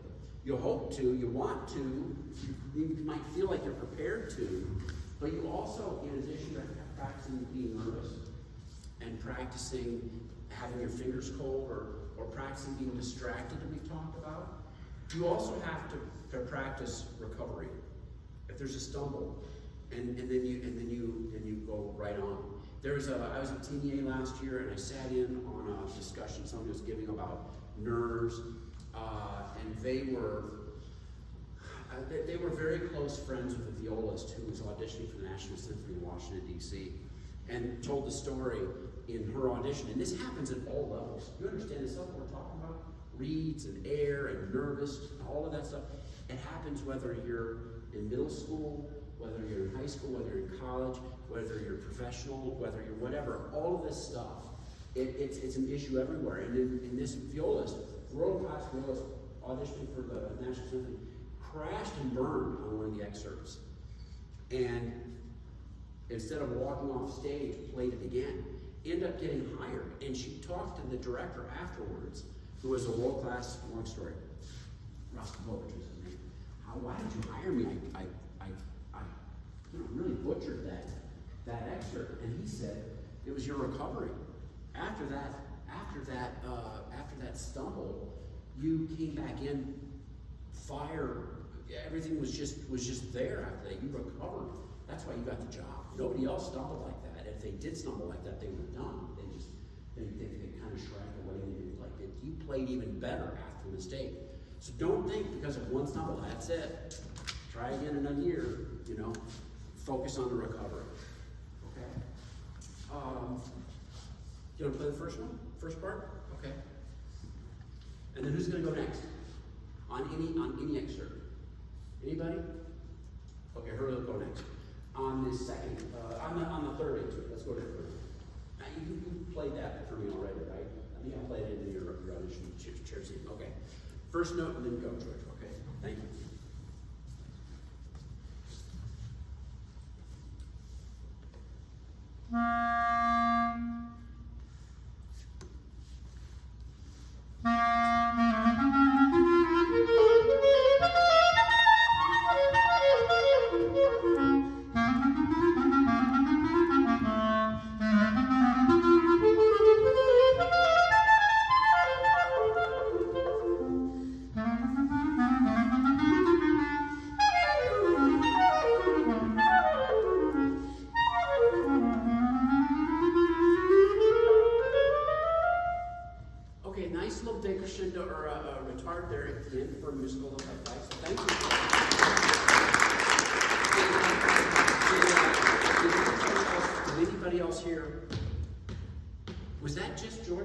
I saw other feet moving, but I don't know if that I heard anything. Did you hear that at all when you were playing? Try to keep your foot in the shoe. I'm a big time foot tapper, and I will practice at home, you know, doing this. But in game day, I'm trying to keep it inside the shoe. And yeah, I don't think, but it's interesting because she didn't hear it at all, and we all noticed it, didn't we? And the judges will notice that. And I don't know if they're going to really butcher you over it. I wouldn't. I'd be like, you know. But that's one of those things. Like, try to maybe not do that. Because some people it's just like, oh, they just go crazy about that. I'm like, what? They just keep it on. What's the big deal? So okay, thank you, George. All right. So check a couple of those notes. I think you threw in maybe an E natural or an E flat or something. Just go over them slowly. Okay. I think it was ba ba da ba. It was after a breath or something. Okay, you might have even known in the mid sentence. Come on up, Hurley. Thank you. Okay, so Hurley, you're going to play what you do? There's a little mouthpiece there. You as much damage to your case as I can imagine we can do with mouthpiece. All right, third etude. So let's start from the beginning, okay? So everybody turn to the third etude. It's what page is it? We're at 70. Page 73. You know these etudes? Yeah. This is like one of the most difficult ones. Yeah. You mean that? Okay. 73? Yes? 73? Yes. Okay. You're on.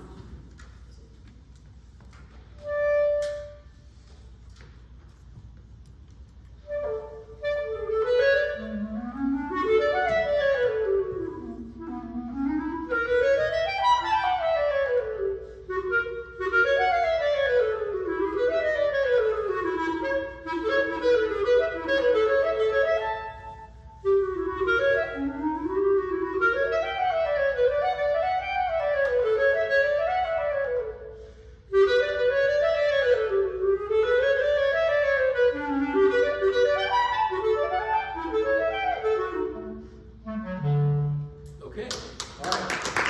So, there's one question I forgot to ask, Georgia. Was that a successful performance?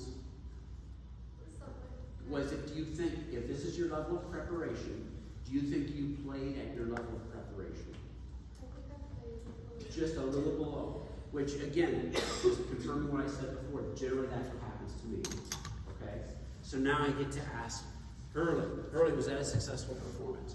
You're ready to go at this level, because I've heard you play at this level, okay? You were somewhere well below. All right, so let's analyze in the moment what happened. Why do you think that happened? I kept repeating after I stumbled. Right, why did you do that? So I'm all about why. When you talk about that, they'll all like, if I'm talking about reads, if I'm talking about area, if I'm talking about anything, if I'm talking about why I'm walking across the room, there's a pretty much a why to everything I do. Okay? So I need you all to analyze, given the goodbye, Albert. Everybody say goodbye, Albert. Bye. So, Bye, guys. You all sound great. so I need you to analyze in the moment. We have to learn from, and we fell short in one way or another, okay? So why did that happen? Are you just distracted? I got nervous. Yeah, we all get nervous, right? We all get nervous. So this is why, again, more evidence. We've got to, what makes you, do you get nervous playing for family at home? That's a problem, because some of you heard me say this before, I had 5 brothers and sisters, and I was always getting nervous, because, a quick story, I used to drive I'm the 5th of 6 kids, and my older brother, Jeff, I used to drive him all crazy. One time, when I was younger than you are, my mom and dad were not home. He came up to my bedroom and he took my clarinet out of my hands, he threw it on my bed, he took me and he locked me in the basement. And boy, did he get in trouble when mom got home. Boy, she let him have it. But so I always felt very self-conscious about playing. So I was always nervous. Anytime I heard the door close downstairs and there was a lot of traffic in the house, I would always imagine whoever it was that just closed the door, now they were listening to me. So I was constantly putting myself under that, and I would still get nervous.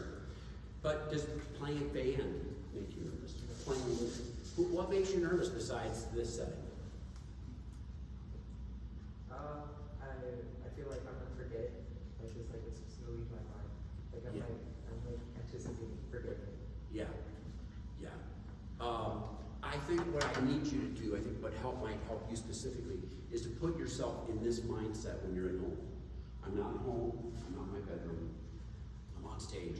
Logan is walking around distracting me, everybody is looking at me, I've got foot tapping, and try to put yourself mentally in the room. Do you feel like you've auditioned for Region before, and do you feel like you can picture that room, or have you completely forgotten what the room was?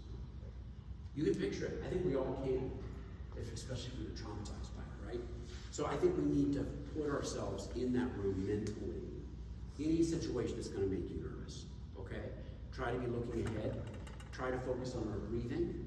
I'm going to give you one more shot at it, okay? Let's see if we can have a successful shot at it. And then somebody else is going to go next. Who wants to go next? On anything. You've already gone. Abraham, you guys want to give it a shot? You can go, he raised his hand, he beat you to it. So I'm gonna have you do the second half of the same each. You worked on it? Yes. Okay, great. So, the other thing, Ernie, I think you need to play that first note longer. You gave us a nice little like quarter note. I'd take it a full broad, like a dotted half. Oh, don't I sound pretty? You can even be musical on that. The judges are listening to that. They will hear that. Okay? I'm telling you, if you go, well, and I get by Texas state law, you're not allowed to play anything but the first note, right? But when I listened to auditions, and we had somebody come in the room, you would not believe some of the crazy stuff people do. And the committee is sitting there like, you gotta be kidding me. I mean, they've got a demerit on their name, and they haven't even officially started. Once you're, but just like for band, the performance starts when the band walks on the stage, and it ends the moment the band is off stage, right? I hope you all have heard that message, because it's an important one. Yes, all right, so you're gonna play your first note, and why don't you let's do the second, let's do the bottom. No, let's do the same thing. Let's do the same thing, okay? And let's see if we can hit it better.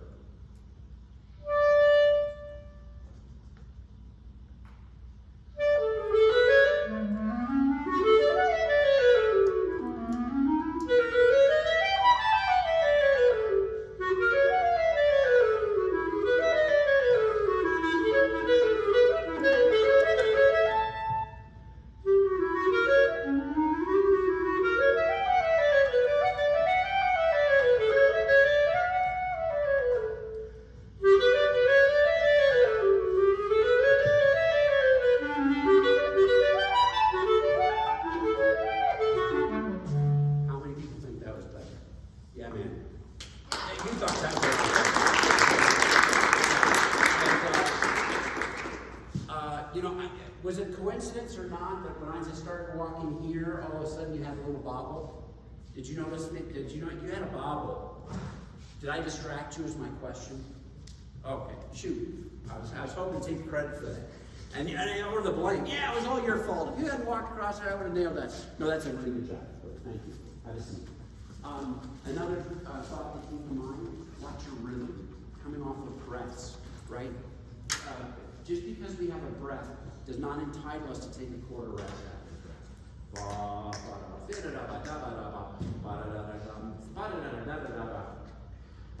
Without the rest, be careful about that, church. Okay, and I think I might have heard you taking a little bit of time on a breath as well, Curly. Just be careful about that. Okay, next victim. Next contestant. Okay, you want to introduce yourself, please? My name is Jose. Jose. Eastwood. Eastwood, great.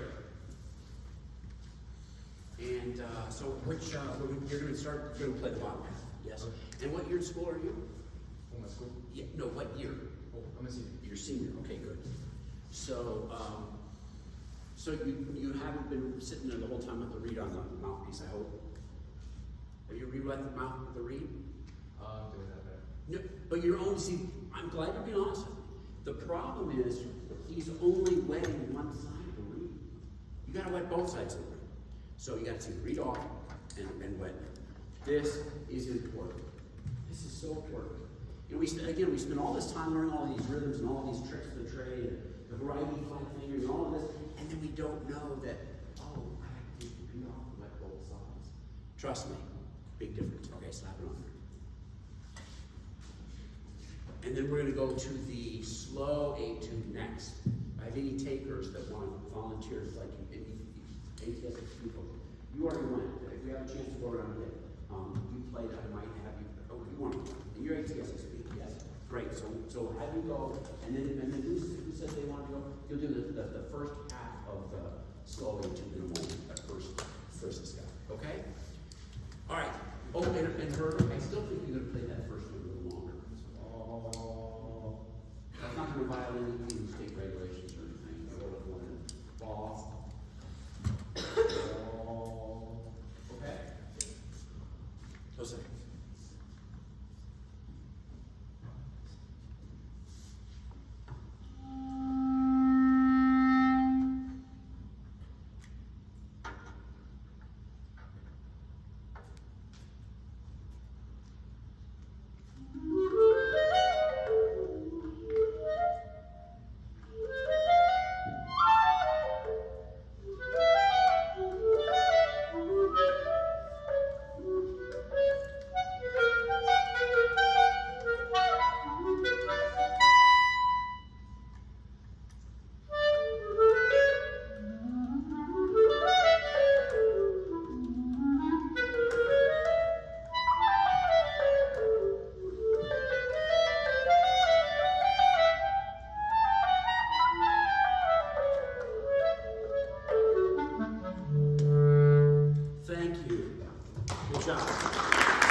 you consider that a successful performance?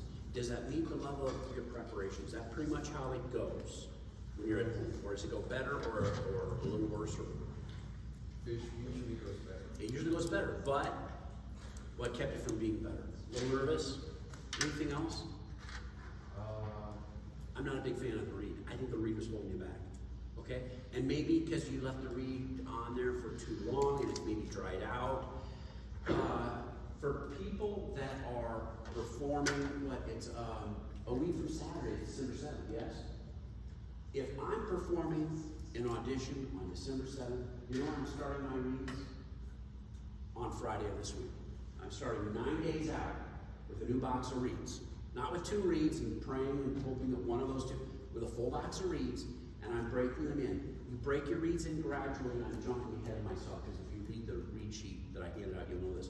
The longer you use to break your reads in, the more consistent they will be, the longer they will last, and you'll have a better chance of finding a read that you're going to be able to count on. And I would narrow it down to your 4 best reads, 4 best reads, not 4, the only 4 you have. Your 4 best reads by Wednesday or Thursday at the latest. And go ahead and designate, this is my number 1, my number 2, number 3, number 4 reads. I play this game with my students where I'll come in, all right, bring in your 4 best reads and play them in random order, and let's see if we agree on which one's the best and which is the worst of the 4. But I think a better read for you would be really a big help. Because what happens to our confidence when we're trying to play and a note doesn't really speak that well? We lose our confidence, right? We've all been there, no matter what level we're performing in. Even our 8th grade guest here, you've had that feeling, right? It's like, oh, this read is just terrible. Oh, I'm a horrible clarinet player. This read is great, wow, you know? And so paying attention to that, I think, will go a long way towards helping. So let's try one more. Rewrite the read real quick. We've got about 30 minutes left here, folks, 25 minutes till we're gonna stop right at 11:30. And Diego and Lindsay, could you stay afterwards for a little bit just to help put all of this stuff away? You may not find the stand racks. We did choir friends last night. Apparently don't know what a stand rack was, and they were all just clumped together in there. I think there's a stand rack back here. But if you could, and because I'm supposed to be teaching 11:30 lesson, I don't want to make it, but I'm gonna try. So in about the next 20 minutes here, I'm just going to fire as many of you in who are able to do this, because I think it only helps you. You ready to go? You want to try the same thing? You want to try a different excerpt? I'll try this again. Same thing, okay? Let's see if we have a closer to successful performance here, okay? You can play the first note, Jose, I think a little longer as well, okay? I think that helps, hopefully helps.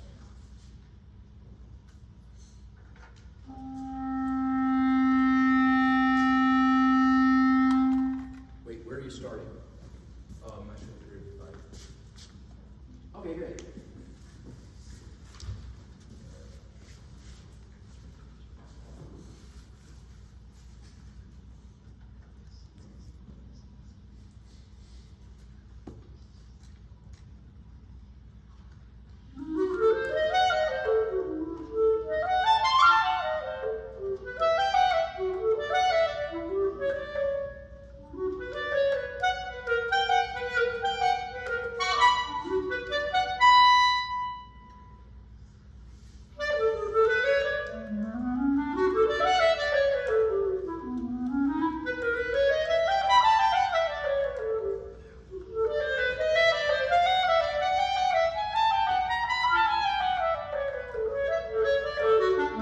Good job. That was better, right? And it was better not because it was the different music. It wasn't better because that he knew the other one better. I think it's just better because you were just a little more comfortable here. You're missing a D sharp in here. Where did you play? Where did you start? Go back and check notes carefully through here. But make sure you get the right notes. I think it was a D sharp. I could be wrong about that. Does everybody know about the TMEA? Oh, why don't you come on? Who is next? You're not coming up and get set. That was a successful performance, do you think? Was that, and be honest, that's about the level of preparation you have? Or are you generally better able to play a little bit better than that? I still feel like A little better or a lot? Because the reason I'm asking that is because I generally feel when I get off stage I could have played it a little better. If I walk off stage and I think I could have played that a lot better, that's when I'm really impressed. If I could have played it a little better, I'm like, okay, well, pretty good. But if I could have played it a lot better, it's like, oh, you feel like the worst person ever. You know, so if it's a little, that's why I'm saying you have to be so prepared, folks. You got to be so prepared because generally we don't really maybe play to the exact level that we think we're ready for. Practicing and recording yourself and listening to listening to your recordings is going to be a real gut check as to where you are. Record yourself. Send the recordings to me. Don't be afraid to send the recordings to me. Okay? Introduce yourself, please. My name is Daniel Salas. Daniel. And you are at? I'm a senior in University High School. There you go. And you're going to play, show me what you're going to play. Where? From here to here? Okay. All right. And you play the first note, yes? And then you go. And you rewet your read? You took the read off from the last, you're not just wetting one side of it? Okay. All right, here we go. And then who's next? Great, you'll be next, okay? Here we go. Daniel, fire away.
Heard the forte. Good job.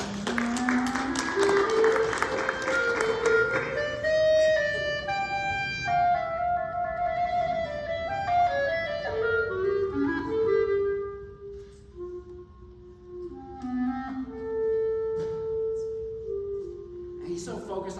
I'm like talking in the middle of this thing, and he's like, I'm going to keep going. I'm not letting that stop me.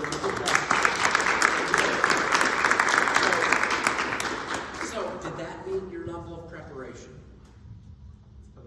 Can you play? You think you can play it a little better? I think that's.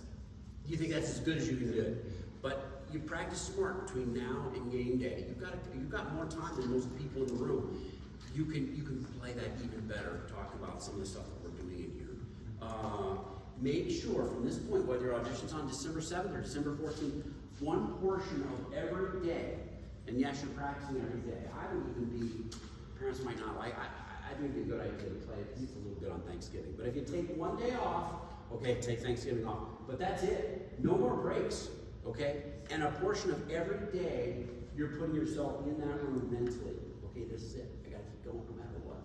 I can do it. I can do it. I know I can do it. Breathe. Go. Okay? Great job. Come on over. Next. Yeah.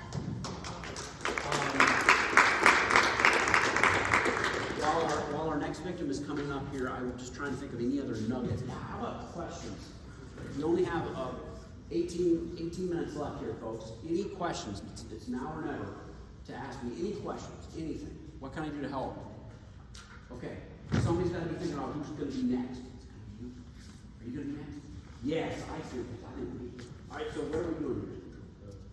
Okay, good. So take your. Oh, you have a leger? Okay. So, is it leger? Yes, yeah, okay. So, would you play from the beginning down to, he's on page 66, folks, and have a book. Page 66. Play from the beginning down to, all the way down to, it's going to be a big moment. Okay. For people that are doing the second etude, the slow etude, he's playing from the beginning down to 17. That's a big, long excerpt. It could be on game day that that's what they choose. They might have you start from 18 to the end. All right, but we're gonna listen to him play the first 17 songs. Okay.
Thank you. Good job. I didn't have you introduce yourself, did I? What your name is? Ezekiel. Ezekiel, and you're at? America's High School. And Ezekiel's at America's High School. So, was it a successful performance? This is your level of preparation, okay? Your level of preparation may be different from Hurley's, from anybody here, but your level of preparation, it was below your level of preparation. Okay, so what do you think happened here that kept you from performing at your level of preparation? Did it have something to do with somebody other than me tripping over the chair? That is not me, by the way, and I didn't do that intentionally, it wasn't me. So, but those distractions happened. And you heard me whispering, because I wanted to make sure they had handouts. Did you notice those things? Yeah. Was it a distraction? Yeah. Practice being distracted, okay? You want to blame it all on the being distracted? No, it's still nervous. Yeah, okay. So you think if you did it again, you would do it better? Do you practice being nervous? I think that'll help. I really think it'll help you. Okay. All right. We're gonna. The one thing I want to say about the folks that are working on these runs, you know, they're written as 30-second notes, and I'm talking about measure 15. No, I'm talking about here 15 and 16. So what's written is.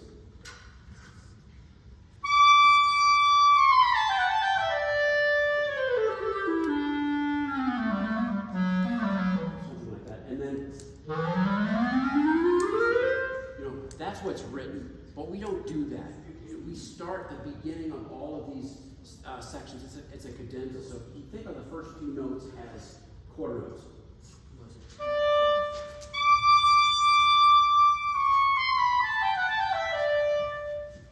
Start slow, get faster. It's easier. It's more musical. Okay? That's a win-win. And then the next one.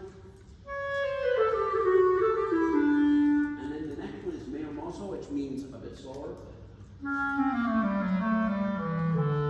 Sorry, I missed a note. And then start first 4 notes very slowly, 4 notes, then 8 notes, and then rip it.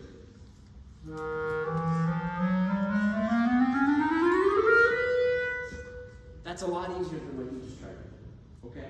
And if you had tried to do that, I think you would have nailed a lot more of those notes. Make sense for folks? Okay.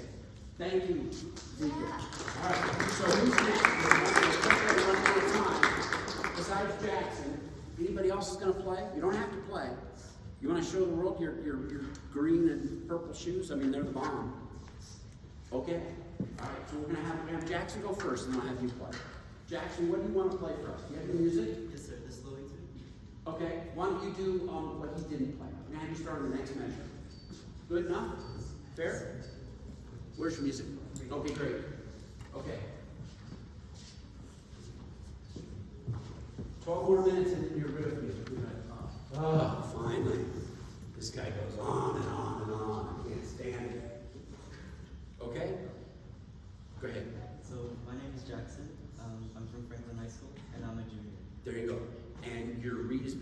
last 40 seconds or so? Okay, great. So you know where you're gonna start?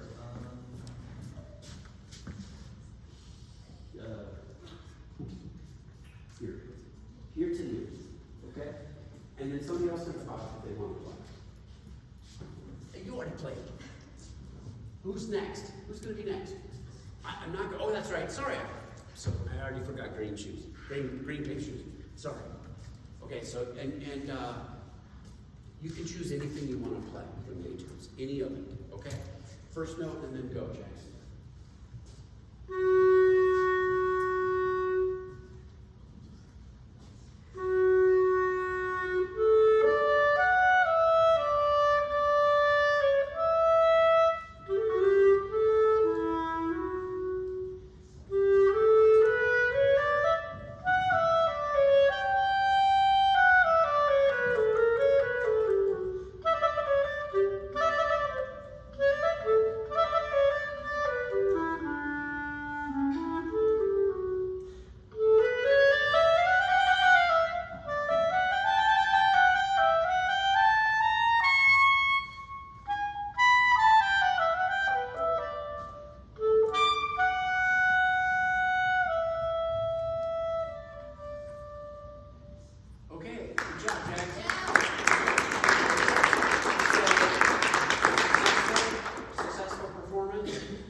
Clarinet. I still squeak.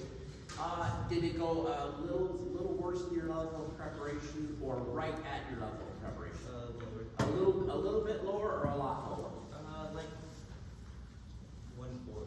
A random number, but if it works for you. So so what attributed to it not being better? I could have done more dynamics. Oh, why didn't you? Because I was nervous. Yes, practice being nervous. I kind of expected that answer. That's what, but I wasn't sure. That's why I asked. So, practice being nervous. Okay, you've got a lot of really good things going on. Every single person who's been up here playing, applaud you because you've got some good things going on.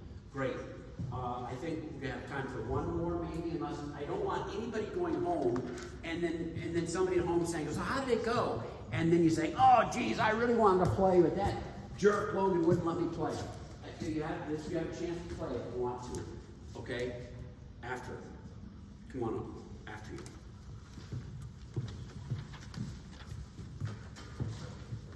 I want everybody that wanted to play.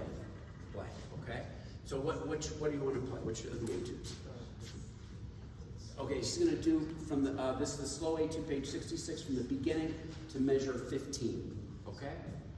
Beginning to measure 15. And I believe there's an 11:30 class in here afterwards, folks. So I'm going to wrap this up here in the next 2 or 3 minutes, and then ask us. We're going to all. I don't know if you get on the stage. We're going to do a picture, get a picture of everybody, and then move chairs and stands. And you're welcome to be out there when the class starts. And maybe the class isn't even the day before Thanksgiving. Maybe they aren't, but they might be coming in. So if we have another class coming in, we might have to kind of tail that up here a little fast. Okay, and so you want to introduce yourself? Hi, I'm Tony. I'm from Silver. Okay, Tony. Here we go. From the beginning to measure 15.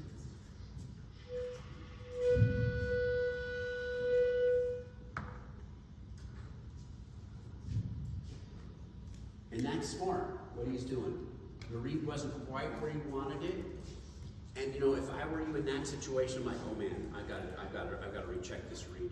I would do exactly what you're doing, and I would go ahead and play another warm-up note. Are there any hard and fast rules about that? Oh no, you only get one note or whatever. But in this situation, I would go ahead and take the second note. And that's clearly better. You feel better about that, yes? Okay, here we go.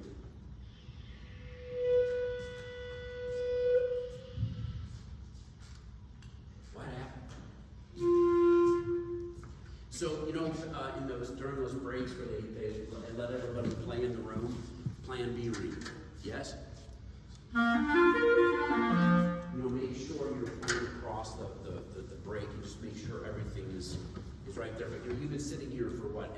Probably an hour and haven't played a note, so. Yep. No pressure. We're not staring at you, honestly. We are, actually. But it's okay. Because it beats the alternative, which is you just go up there and you know, one doesn't work, or it doesn't work. So keep your wits about you. Okay? Rule number one I always told my kids, rule number one is don't panic. And the only time that rule number one changed was when my daughter was pitching to me. She was a softball pitcher. And rule number one, she'd be on the pitcher's mound, I would be catching her, and I'd say, okay, remember now, what's rule number one? And she'd say, don't panic. No, when I'm catching, it's don't hurt dad. Okay? Don't hurt dad. She threw some crazy, I got the crooked finger here that broke as a result of that. That's for another day. Here we go, first note. Oh, that's it. That's the one. You know, you mark your reeds. Anybody ever mark your reeds? Like on the end and the butt end of the 1, 2, 3, and 4, or whatever your system is. But whatever that system was that told you that was the better reed, we gotta get rid of that system. That don't work. Much better.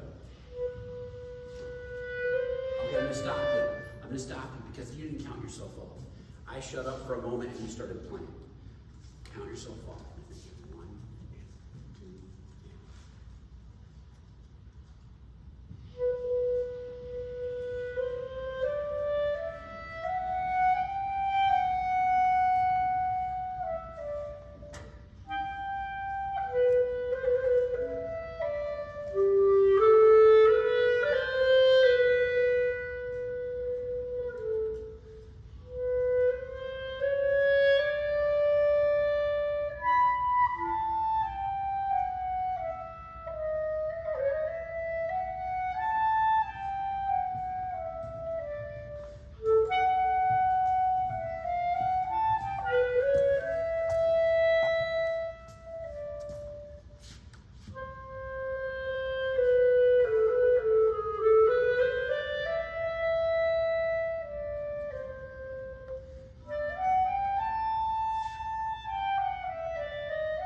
This.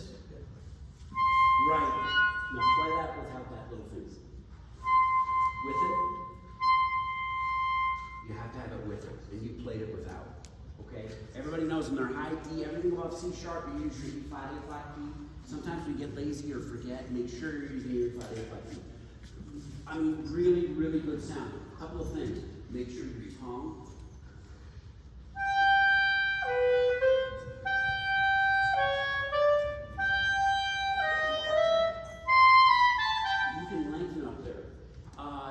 Is everybody familiar with TMEA.org? That's the website. That is where you go to find the clarinet. This is for the 6A schools of this year's Etudes, and they've got a video of yours truly, me sitting on that stage last June, recording all of these Etudes. Make sure, have you listened to them? Listen to that, TMEA.org? Do it, do it, do it. And also, Jim Logan 7310 is my YouTube channel. Might be a good idea to write these down if you don't have them. Jim Logan 7310. I have put up 6 videos of the 6A schools. So listen to those, because some of the things that you're doing. Last thing is I heard dynamics, but your fortes could be much more.